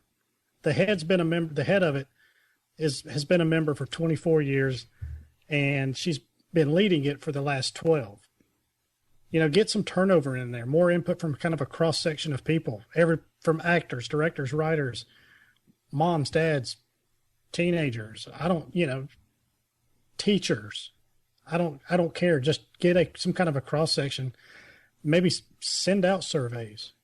find some, find whoever, just to a whole cross section of people, and say, and kind of find out what a general consensus is, and then kind of go from there. Revisit it every, I don't know, 5 years or whatever. But I just think that there needs to be some kind of turnover in there, because you've got these older people up there that are really kind of out of touch with what, I guess, the rest of the world is thinking. Yeah, I see action on television that warrants an R rating. I mean, if you watch Sons of Anarchy, Justified, pretty much anything on FX, I think, or a lot of the other cable television shows, there are just as much dark violence on there as you'll find in a rated R film or a PG-13 film. It really just depends, but there's a lot of violence that they would classify as an R rating. It doesn't deserve it. Yeah, I mean, remember when Michael Scofield got killed? God damn, that was awful. I think what's more sad about the rating system is how that's become pivotal on sales numbers. We talked about this before, where a movie that's going to get an R rating is not going to sell as well as a PG-13 movie, and I can't help but wonder how much of the politics of that are affecting these ratings. That's why I think doing a more simple rating system, like Brian was saying, either a 2 level or a 3 level, I was saying that, but whatever. Well, I just made it sound better. Right. And we can go, but Justin, we can discuss that further on the Hollywood Outcast. That's right. That's funny. I don't know. I just personally, I get really kind of twitchy when it comes to these sorts of things, because it's all a personal preference. I mean, you could label something excessively violent, but excessively violent in whose opinion? My opinion of excessive violence or excessive nudity or whatever is going to be much different than yours. So even just creating these labels and using them implies value that not everybody is going to share. And it's a difficult thing, I think, to try and say what's in a film that you should be maybe cautious about when not everybody's going to view those same things the same way. I mean, when I was a kid, my parents had no problem showing me Conan the Barbarian or letting me go see Porky's, because they knew I was a fairly smart kid and I could handle it. Not every kid, unfortunately, is as smart as I am. Wow, that was very Justin McCumber of you. See how I turned that into a compliment on myself? You know what? I am so proud of your modesty and how far it's come since we started a year ago. Thank you. Yeah, I hope you properly stretched that arm out from before you patted yourself on the back. I do. I stretch. Beyonce called. Good. She wants her attitude back. Mm-hmm. It's obviously it's something that we all talk about. We all discuss it week in, week out. There's always something where it seems to come up. At what point do you think people are going to say this antiquated system that it's not really working unless you happen to be a large proponent of the system itself? Like a Universal or Paramount or Warner Brothers or something like that. At what point do you think they're going to address the system and say, you know what, it needs to be overhauled? We aren't in touch with what's going on currently. Right. Television is kicking our ass with restrictions and stuff like that, and how things should be rated properly and whatnot. At what point do you think they're going to address that? I don't think they're going to, and I think that if they ever actually did, it would be to make it even more definitive, more restrictive. I think liberal types aren't prone to bitching about the ratings board, whereas those who are much more conservatively minded and hate, if a movie's got a little bit of skin or some violence or some foul language that are slipping into the movies that they think should have been rated worse. I think that's the segment of our populace that's going to be more vocal and calling for action. So I don't ever see it changing, and if it does, I don't see it for the better. I think the bigger question is, when are the parents going to start taking responsibility instead of leaving it on the shoulders of some other entity that's going to be putting a rating on it that may or may not. Parents don't raise they don't raise their kids anymore. It's they let the schools raise them. They let everybody else be responsible for them except their own selves. Are we all looking at Aaron right now? Yep. Fuck you. Reader. Well, he's batting 500. So. Oh, that's funny. I got nothing more to add. Okay, me either. No. I'm not allowed to talk about children for at least No, you're not. at least 20 to 24 episodes, I think. And Is he that has what the court said? Yeah, that's what the restriction was. and within 50 feet of a school. Yeah, can't be within 50 Yeah, feet that of added school. about 15, 20 minutes to his commute in the mornings. He's got to get a whole new van. Oh shit. So get windows in this one. Lots of windows. Okay. Anyway, last film on our list is Ice Age Continental Drift. This one's a 3D computer animated adventure comedy starring the voices of Ray Romano, John Leguizamo, Dennis Leary, Queen Latifah, Sean William Scott, blah, blah, blah, a bunch of the people, ending the list with Nicki Minaj. Really? Anyway, Manny, Diego, and Sid embark upon yet another madcap adventure. After their continent is set adrift, using an iceberg as a ship, they encounter sea creatures and battle pirates as they explore a new world. Brian, I got nothing. Go. That's Interest? a little bit. That's a little bit more than I got. Because I really don't. I don't get excited about these Ice Age movies. I'll catch them on Blu-ray or cable or something, and they're entertaining, but they just don't do much for me. So It's a very much a family picture. I mean, if you have a family, or if you have little kids, or if you like to stare at little kids, whatever you're into, this is the kind of movie that allures that child. I don't know what the fuck I was saying. what are you fucking I don't talking know. about? I don't know. I went off the deep end. Dude, you went to a really dark place. If you like and to then stare at start little bumbling? kids, is that really what you You just like to said? stare at little kids and go to the I didn't know go to whether the to laugh bathroom or when they go to not. the bathroom and help them with their pants and I'll it's play like, dude, this that's in what my you. van as I drive Right. around with the door open. If you're an uncle and your middle name is Hey, little Diddles, kid, you want to watch some Ice Age? What I was trying to say is, if you have a family, you have kids, or if you are related to little kids and you want to go, then you should Or go. just really like kids. Because you know what? In It a was so platonic much be- way. Yeah, it went so much better that time, Aaron. Good job. Anyway, wrap it up, Justin. All right, on that creepy note, let's go ahead and end this thing. Again, July 13th, The Imposter, Red Lights, Ice Age, Pedophile Drift. Aaron? I'm probably going to get some flack for this one, just because. But it's to me, it while it was funny, it was funny at the time. I don't see it. To me, it just doesn't, I guess, translate well, or maybe it just doesn't hold up as well as it used to for me. But that's A Christmas Story. You shut your fucking mouth. I'm on board, brother. That's what I have too. I hate that fucking Dump movie. him. Dump I both don't. of you. I don't hate it. I just don't understand why we've got to watch it for 24 straight hours on TBS or TNT, wherever it is they show Because it. it's the best Christmas movie ever made. No, you're totally wrong. Sorry. It ain't Die Hard. That's true. It's not Die Hard. That's much better. No, I mean, for me personally, I'd much rather watch Christmas Vacation, 24 hours, straight hours, instead of A Christmas Story. Mm-hmm. I think back in whatever it was, 84 or something like that? Yeah, it was I early don't- 80s. Yeah, I mean, it was early, mid 80s. It was funny then, but I just don't, I guess, I just don't get the cult attraction for that movie that apparently a lot of people have. And I I know will, why. well, hang on. I will back him before you go on your 27-minute rant.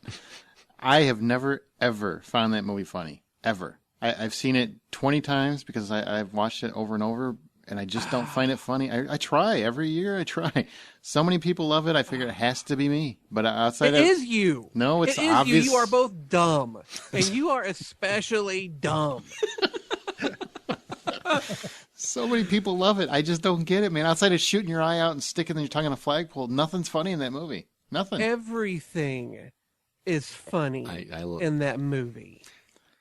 If you don't get it, it's because you got no heart. No, I get it, Justin. I hate when people use that argument. If you don't like something, it's because you don't get it. No, everybody gets it. It's just not funny. It's not Oh, no. funny. Right. No, I'm sorry. I do find If you have 100 people watch something and 95 say it's A and 5 dickheads say B, 95% of those people are probably right. They probably did get something you didn't. Do you So realize this who's whole- making you this can't sit argument? here and say- No, now, man. I will grant you, I have often been on the other side of those 95 people. So I am fully willing to admit sometimes I like stupid shit or I don't like good shit. But A Christmas Story is unequivocally the best Christmas movie ever made. It is hysterical as shit. Most people, probably the vast majority of people, agree with me, especially TBS and all the fine folks who watch it all day long. So you are wrong, and I have proven it with math. Brian, can you spell hypocrite? Let's go watch The Mist. Yeah. I'm actually kind of halfway on this whole argument because I do love the movie. I loved it more when I was younger, especially because it's something my brother watched, and there's two brothers in this movie that are about the same difference in age than me and my brother were. I watch this movie every year with my brother, tradition, and I still laugh at this stuff. And it just a lot of this stuff is what happened to us when we were kids. How do piggies eat? Yeah, not laughing. That's right. Oink, That's oink.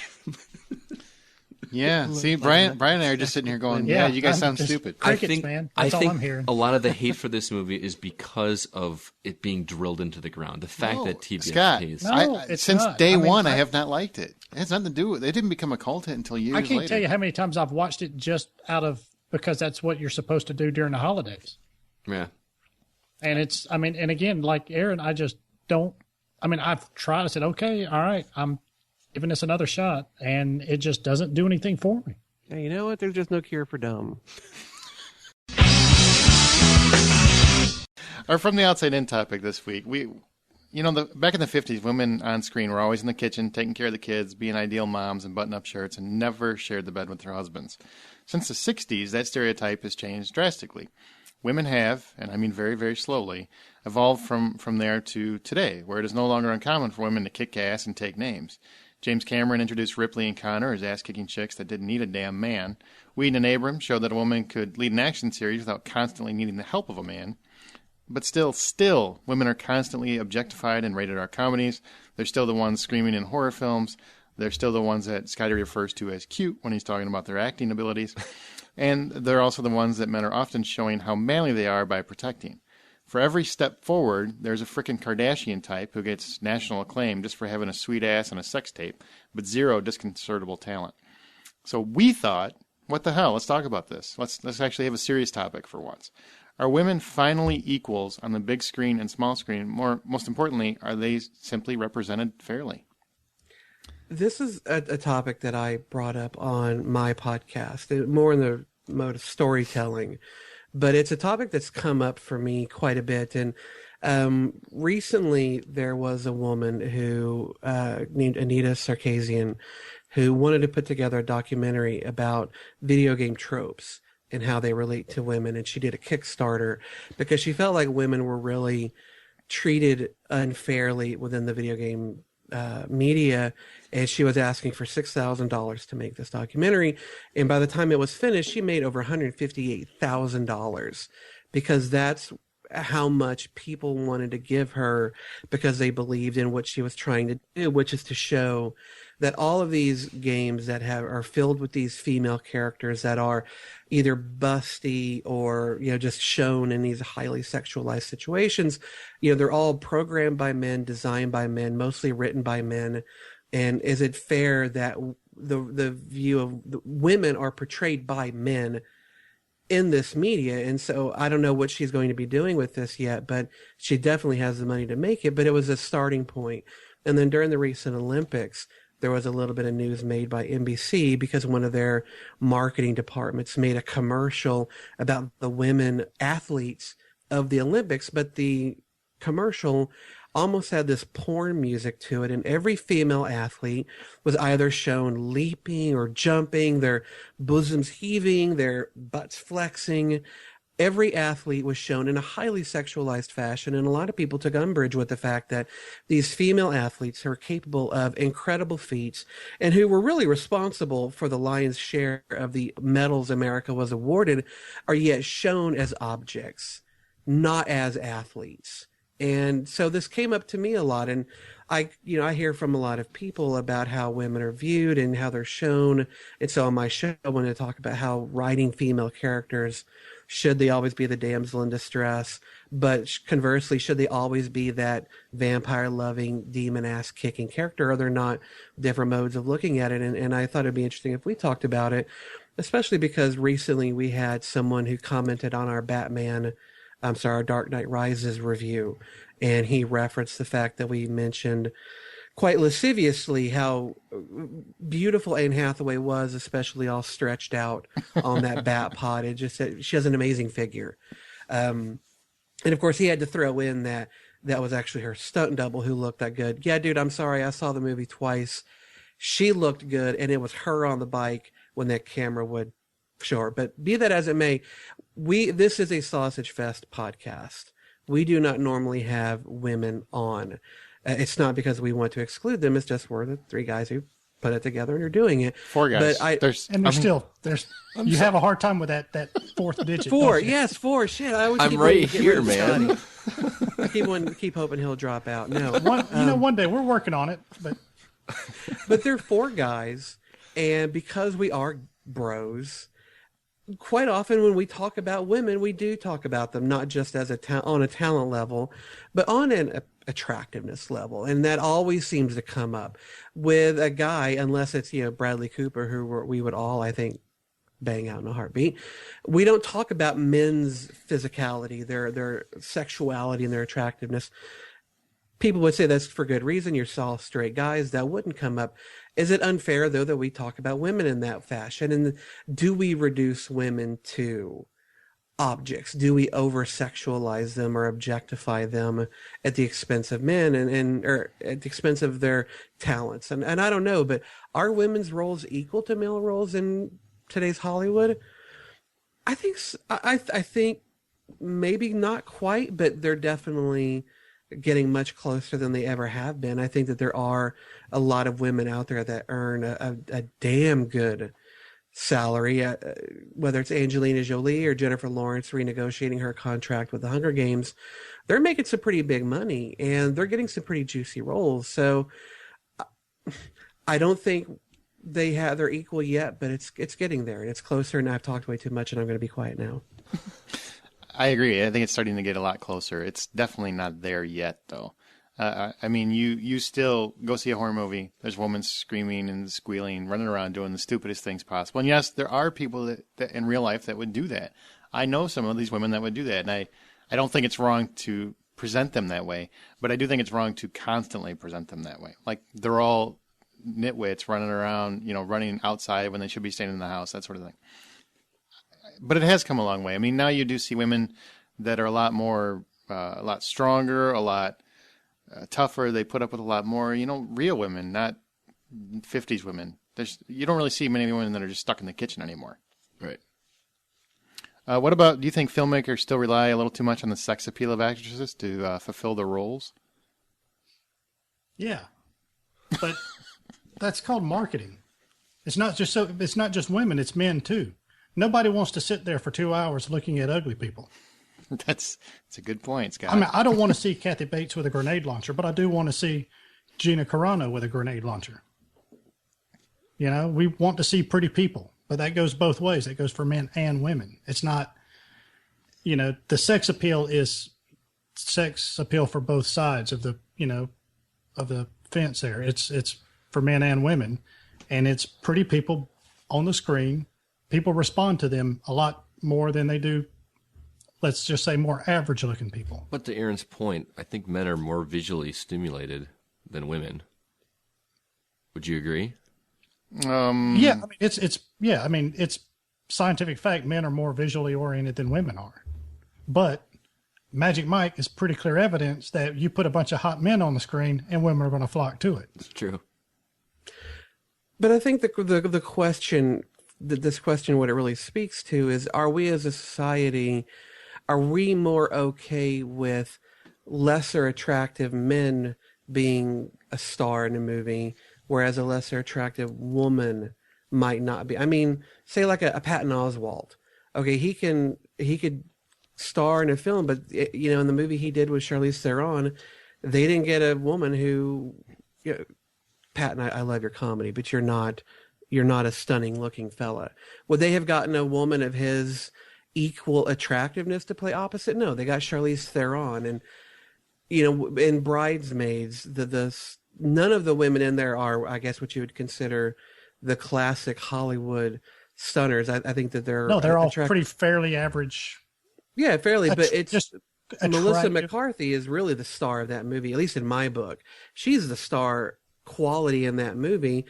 And I love that she did get all the accolades that she did get. She is a heavier, older woman.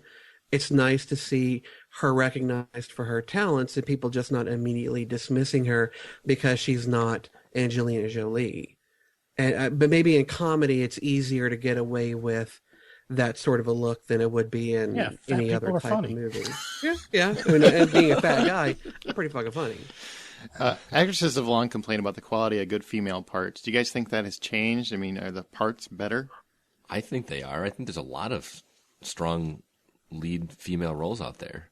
I mean, look at Hunger Games. It's not where they're playing the supporting role. There's a lot of lead roles in there. What do you guys think? Is it? You take Cabin in the Woods. One of the stronger characters in there is a female. Mm-hmm. I mean, I don't remember her name or even the actress that played it, but she is kind of the backbone of that group. So mm-hmm.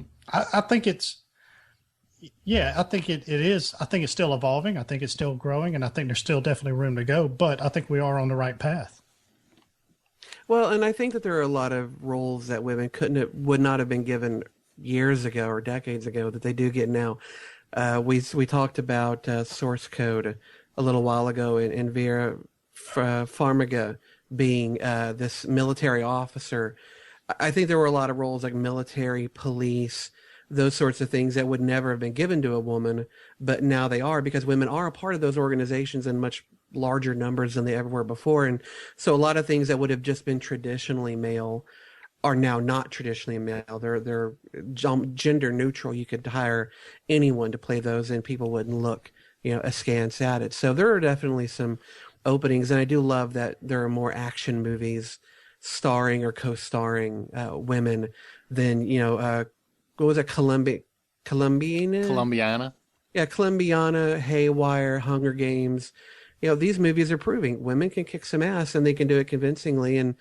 And Hollywood's learning that, and I think that's a good sign. Do you think sometimes it's trying too hard? When you see something like Columbiana is a really good example. Like Haywire, you can buy because Gina Carano's background, right? You know that she has beaten some ass. But I see Columbiana, Zoe Saldana. I like her, but she's so lanky. I can't really see her beating that much ass. Right. It doesn't seem realistic. She's so thin and almost frail looking that it's hard to take her seriously as a cartel ass-kicking woman or something. Yeah, I mean, it's hard. I think that's when it's going too far. You're trying to ram it down my throat. It's almost like if you're taking, William H. Macy and making him a badass. It just doesn't work. It doesn't make sense. Hey, when he was the shoveler, he shoveled some shit. He shovels well.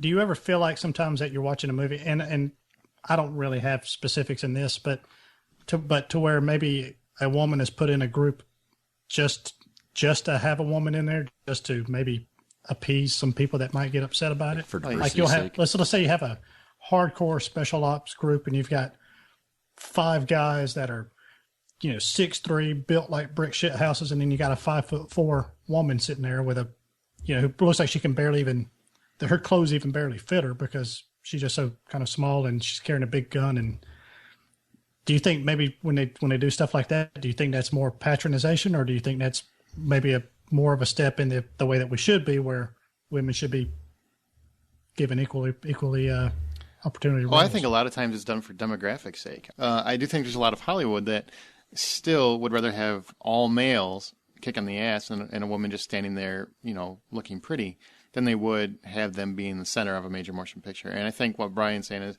yes, they do sometimes just throw women into the mix for demographic sake, just to try to bring in some female audience members.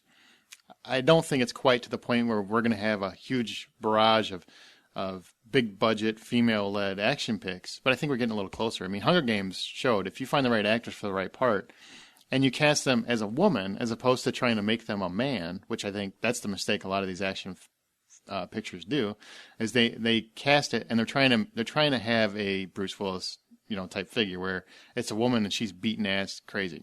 Well, they made Hunger Games and they were smart and cast Jennifer Lawrence because she can play an ass kicker, but as a woman, as a demure feminine woman. Right. And I really admired that. And I think some people were, she doesn't intimidate me. Well, she wasn't meant to. She was meant to be a real person. And I think make more characters like that, you'll sell more tickets. Right. The thing that cracked me up the most, and I told Brian this, but I'm watching this movie and the place is filled with people. The theater was packed. A lot of older people. I mean, like 50s, 60s, 70s. I'm assuming they've read a book or something. But everybody's on the edge of their seat when they're wondering if the slavery amendment is going to pass. And you okay? You need some chips? Well, I just want something to go along with the story you're now telling. It was going kind of long. I was getting hungry. It's kind of your fault it went long. But anyway, I God damn it.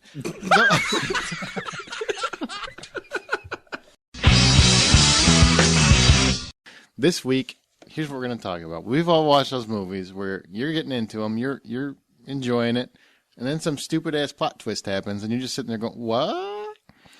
So we're going to pick a genre, just to make it a little easier. We're going to do action flicks, and it can be any action flick, sci-fi, buddy cop, whatever, this time. And we're going to talk about what are the worst or most ridiculous plot points or twists we've witnessed in action films.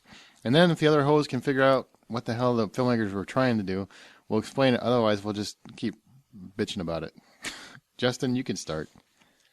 Well, most of my choices aren't, I don't know if I call them so much a twist, but that there were plot elements in them that I thought were just completely fucking retarded. That works. But my first one, and I don't know if you could really consider this an action film, but it is a sci-fi film that has some actiony bits in it. Signs. Well, it's yours. We'll just go with it. Go ahead, let it sweep in. Trust me, we all agree that Justin is not going to follow whatever criteria we put forward anyway, so it's okay.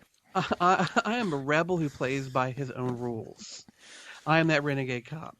No, Signs was a film that I really had high hopes for because I loved M. Night Shyamalan's previous films. But Signs was a terrible film made worse by the end twist that the aliens who were coming to Earth were vulnerable to what? Could be hurt by what?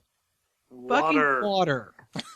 And that we're covered by 80% of anyway. Right, this planet is made up of covered in 80% of water. Our bodies are made up 70-something fucking percent of water. Water saturates our air. It's in the sky. It's in the ground. It's fucking everywhere. And yet these aliens can't even come up with a fucking biosuit to get away from water. I'm sorry.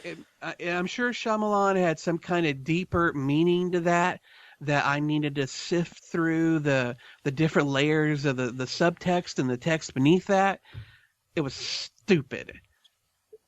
If you can travel hundreds of light years, I'm pretty well sure you can figure out, oh, there's water on that planet. Maybe I should wear something to protect myself. Or better yet, let's not fucking go there because it's covered in the shit. Couldn't agree more. So there you go. Signs dumb. What about Return of the Jedi? The moon on Endor. Whoa. Huh? Whoa. No, easy. Just hear me out. Hear me out. The moon on Endor. How is that the thing that's going to keep the frickin' Death Star good? I don't quite understand. I've never understood that plot point. What do you mean? I mean, why is that they only have this one little station that basically handles the entire Death Star? And then they go ahead, they get a couple Furbies to go and take it down, and then bam, things down. It just seemed a little ludicrous, like they wouldn't have some backup plan somewhere. Well, yeah. I mean, well, the fact that the fucking Ewoks could stand toe-to-toe with the Imperial presence on the moon of Endor, yes, is quite ridiculous. Originally, that was supposed to be not Ewoks, but Wookiees. That would have been an actual viable threat against the Empire. But that makes more sense. the whole reason that the Death Star was there is because it wasn't finished. It didn't have a shield yet to defend itself. So there was a station on the moon that projected a shield around the Death Star to keep it protected. Once it went down, then of course Lando and all the other ships could zoom in and attack the Death Star head on, whereas they couldn't have before. But to me, the Ewoks are the dumber little element than anything in that film. That's true. What about Brian? What do you got? You know, I'm staying with the Shyamalan family, and I'm going to pull a McCumber. And I'm going to go with The Village. Basically, it's kind of the same concept. It's just a stupid ending. They sell that. Well, first of all, it was marketed wrong because it was kind of marketed as a like a horror movie almost. It focused on this monster that was out there surrounding this village, but yet it's really about these people who live inside of, Central Park or something. And they live in a shelter. But it was like this, the big quote unquote ending. I don't know. It was one of those things I had figured out. I don't know, maybe after the opening credits stopped rolling. It was one of those things like, okay, they're obviously in here, and I had that just figured out, and put it off to the side and tried to figure out some other alternate ending for it. Turns out I was wasting my time for an hour and a half. But it was just again not so much well, I guess that was supposed to be a big plot twist, but it really wasn't. You would think at some point these kids would have seen a giant bird fly over them, or airplane. Yeah, that's what a giant bird meant. Yes, that's what I meant. Well, that was one of the things in the movie that they talked about, was that this guy was so rich that he had paid the FAA to keep planes from flying directly over this plot of land where he had set up this, historical kind of group.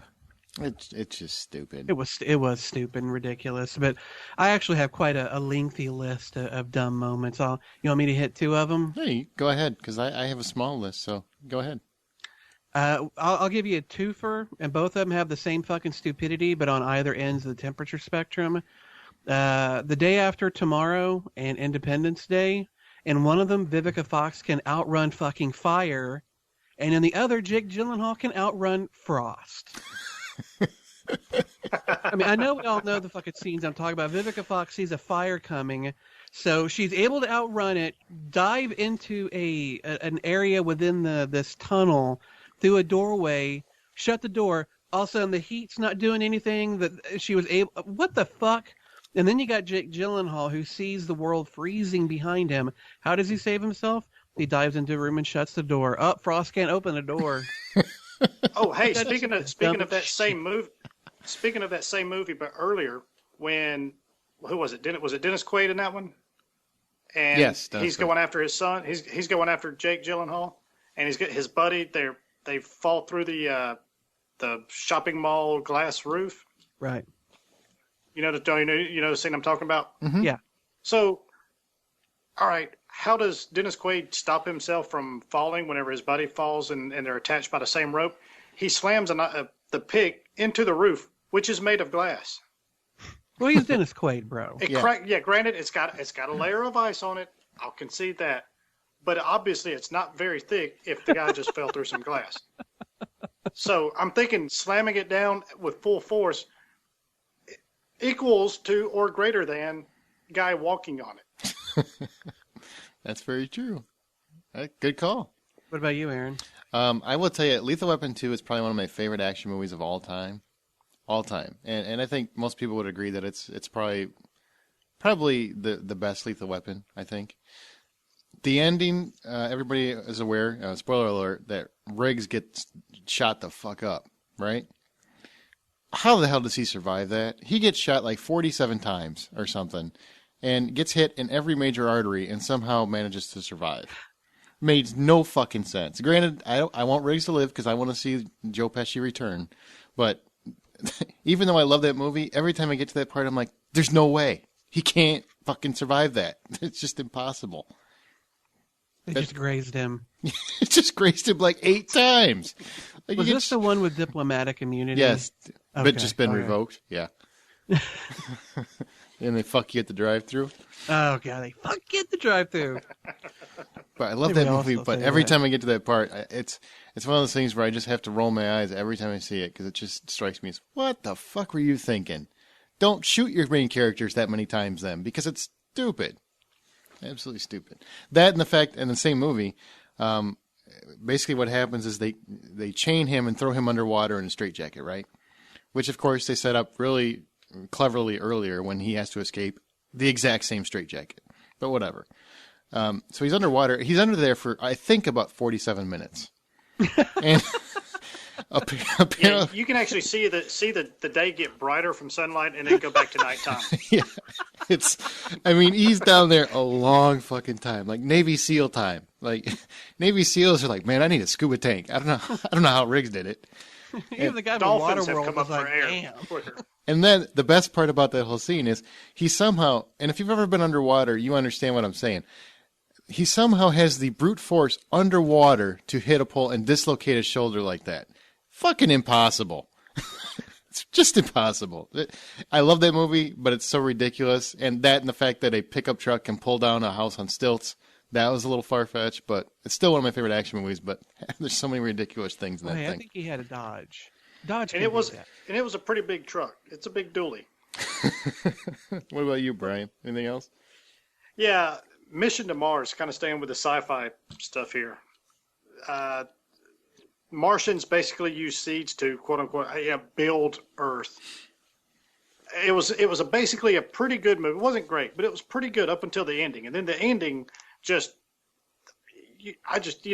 walking out going, what the hell just happened? They take Gary Sinise for whatever reasons. I don't know. They just say, come with us. I guess every time you have a big reveal of some ghost or aliens, they got to take somebody with them. Because every freaking movie does that. That's true. And it just totally kind of ruined this otherwise pretty good movie. I don't understand it. I don't know. I guess it kind of sets up all of this other stuff, but it really didn't deliver. And then they just give you this bullshit ending at the end of it. And kind of back to Justin's Independence Day, Jeff Goldblum can just all of a sudden write a computer program that kills off gajillions of aliens in 48 hours or something like that. He's very I smart. mean, I can't even set up my fucking router without calling you for help. Well, and you see him open up his MacBook Pro and initiate a Wi-Fi connection. Oh, I'm sorry. I didn't know fucking aliens had hotspots and shit. Used HTML code on their ships. Dumb. Just dumb plotting. Oh, that ended it ruined. And granted, that movie was stupid. I mean, welcome to Earth, motherfucker. But that ending went so far into dumb that it was like this black hole of dumb. The rest of the movie just got sucked into it. I almost had to demand my money back. But I got a twofer for you. This one's about buses. First Okay. one, fucking speed. Oh, God. How is a bus driving at about 50 miles an hour up an incline supposed to jump? What was it, 30 feet, 50 feet? Just like 50 Doesn't feet. matter. Fuck a huge ass gap in this bridge. And maintain speed. Well, a bus, I don't even know going light speed. If a bus is going to be able to make, and granted, they never said that there was a ramp set up. They never put up any kind of dialogue about, okay, we got to prep this area so the bus can make it. No, they were just talking about there was this incomplete section of bridge, and the bus has to go from one end of it to the other going uphill. There's not enough speed in the world for that bus to have made that fucking bridge jump. Oh God, just kill me. Right. There's only one direction it goes, and that's down. Yeah, it's Very going right back fast. down that fucking You thing. wouldn't even make it 5 feet. That thing would have just started going straight down as soon as it crossed over the plane. At best case scenario, the front of the bus ends in those like the rebar that's coming out from the edge up from the other side. And Skewers everybody everybody. dies from everybody gets impaled in the front half of the bus. But Swordfish also had a bus in its ending, and here's John Travolta's big plan to escape: is he's going to get on a public bus that's then going to get picked up by a helicopter that's going to carry it away to safety through the city. Oh, let me go ahead and bash into fucking every building and billboard sign on the way out of town. Do you, What is that the stealthiest escape? And let's forget, police don't have helicopters, don't have guns. I can't stop laughing. I remember watching that movie when that happened, and I actually stopped out loud and said, "What the fuck?" It's like somebody on the movie set said, "Hey, we got a bus back here we're not doing anything with." And the director said, "Cha-ching." We got the speed bus that actually crashed. You want to use that one? Got my ending. Let's go. We hope you enjoyed our Best of the Ho compilation 2012. Now we're going to go into our outtake compilation, which was done by Justin McCumber himself, whose new book, A Minor Magic, is available at Amazon and Kindle Books. Remember, you can always find The Hollywood Outsider at thehollywoodoutsiders.com. We're on Facebook.com/The Hollywood Outsider, and on Twitter at H_outsider. We look forward to another full year of ridiculous conversations, foul language, and really bad taste in jokes, and as well as movie reviews, news, whatever else we can think of. So with that, from Justin, Brian, Scott, and myself, have a great New Year, everybody. The part I laughed out loud was when they're going off introducing each of the individual family members, and they come up to this chick named Sue Bob. Yeah, she starts talking about how hot she is. She's like, I'm the sexy one in the family. And she's like, I used to be a stripper. And I'm like, oh my God, this chick She starts dropping it like it's hot. Like, I almost... Okay, here we go. Come on, man. Let's go. Let's get this shit to cracking. I fucking hate you people. I feel you.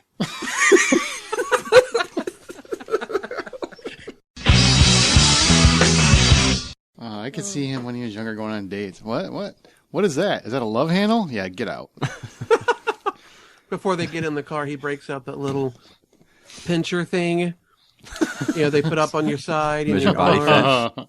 Calculate that body fat index. It's like, no, No, honey. yeah, you're not working, if honey. he can't rest the remote control in their sunken in pelvis, they're too fat.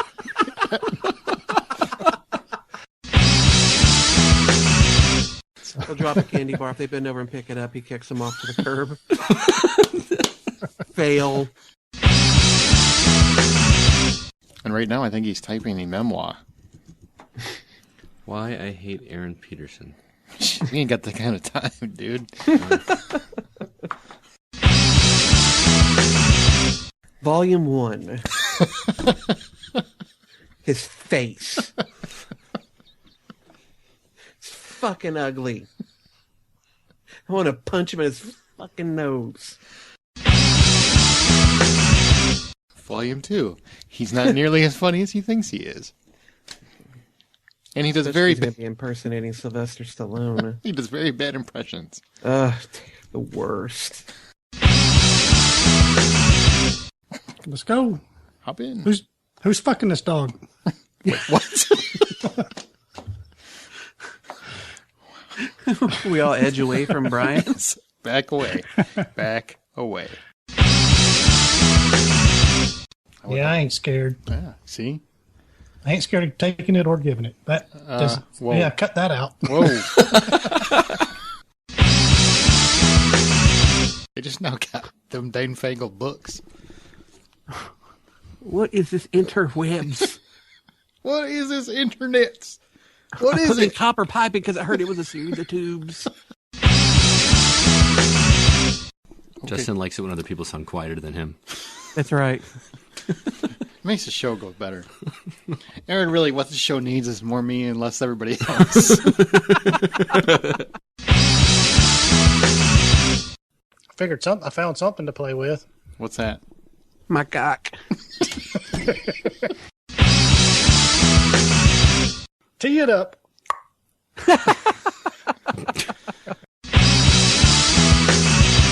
What? Who fucking farted?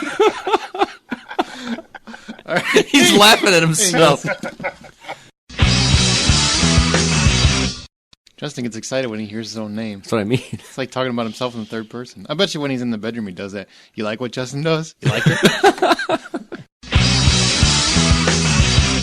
This is the Hollywood Outsider, a weekly entertainment podcast where this week we are looking at upcoming releases Flight, Man with the Iron Fist, and Wreck-It Ralph.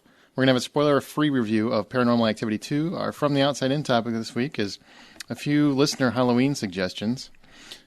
We're going to have... What? It's Paranormal Activity 4, not Paranormal Activity 2. Did I say 2? Yeah. Motherfuck. Yeah, not only did you miss it by 1, you missed it by 2. I mean, but good on you, though. I mean, if you're going to do it right. Really fuck it up there, Turbo. Beans and Rice didn't miss her. Can't lie. Mother's getting denied. The girl walks in with an itty bitty wasted round thing in your face. You're getting sprung. Brother, going on. This is the Hollywood Outsider. What the fuck was that one? God. What, you didn't like that this? That this just didn't roll off the tongue quite as well. Shortest fuck up in history. All right, let's go. All right.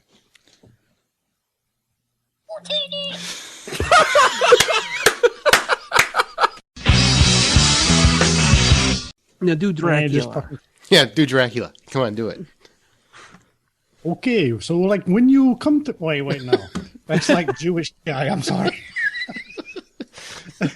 Jewish Dracula. Jaime, when you come to me with these movies. Justin, real quick, explain your thing so that they understand it clearly.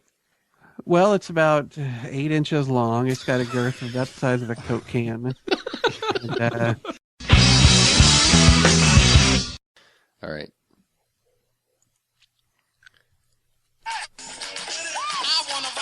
Ooh. I'm not internationally known, but I'm known throughout the microphone because I get stupid. I mean outrageous. Stay away from me if you're contagious, because I'm a winner. Oh, right. That southern accent made it awesome.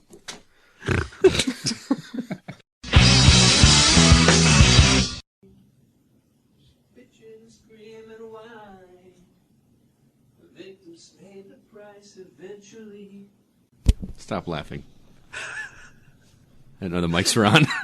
I'm like, oh God, please let Aaron be recording that. Please let Aaron. It's funny because if you come on after Macumber, I don't think it happens, but it happens if you're on before Macumber. It makes no sense. Because I come on, I start sucking up the bandwidth like a hoe. Rolling up in my 5.0. And rain. Joy. Come on. Oh, pump it up. It's so funny when you hear Come on. Here we go. Sunshine and rain. I say, Joy. He's even got the percussion. Come on. Like sunshine and rain. Woo! Here we go. Y'all. What films would benefit most from his unique charm and inherent sense of altruism? God damn it. I was like, right. Where we go with a foghorn leghorn here at the end now? I say, boy, where's Rick Moranis? Most for his charm and unique sense of altruism. Here we go. Here. I say, Aaron, come here, boy. She runs around. She's like, say it, do the Antonio Banderas. And she's Spanish, so I do it well. That's what I'm thinking. Most of Aaron's girlfriends also like cartoons before he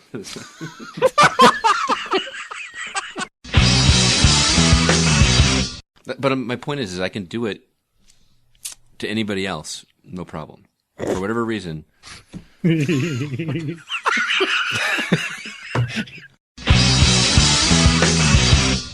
going to have spoiler-free reviews of Red Dawn and Life of Pi. And we have syphilis. Our From the Outside In topic this week is Christmas movies, TV shows. All right. Oh, sorry. Jesus. They'll find something else. Scott, if you fucking cry, I'll kick you in the balls.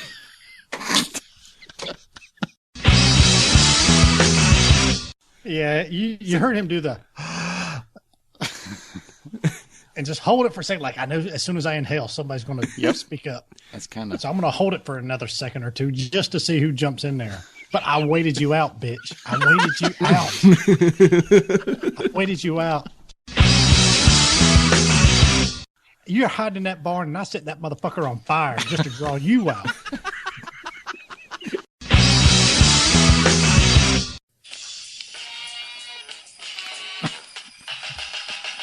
It's Christmas time in Hollis, Queens. Mom's cooking chicken and collard greens. Rice and stuff of macaroni and cheese. And Santa putting gifts under Christmas trees.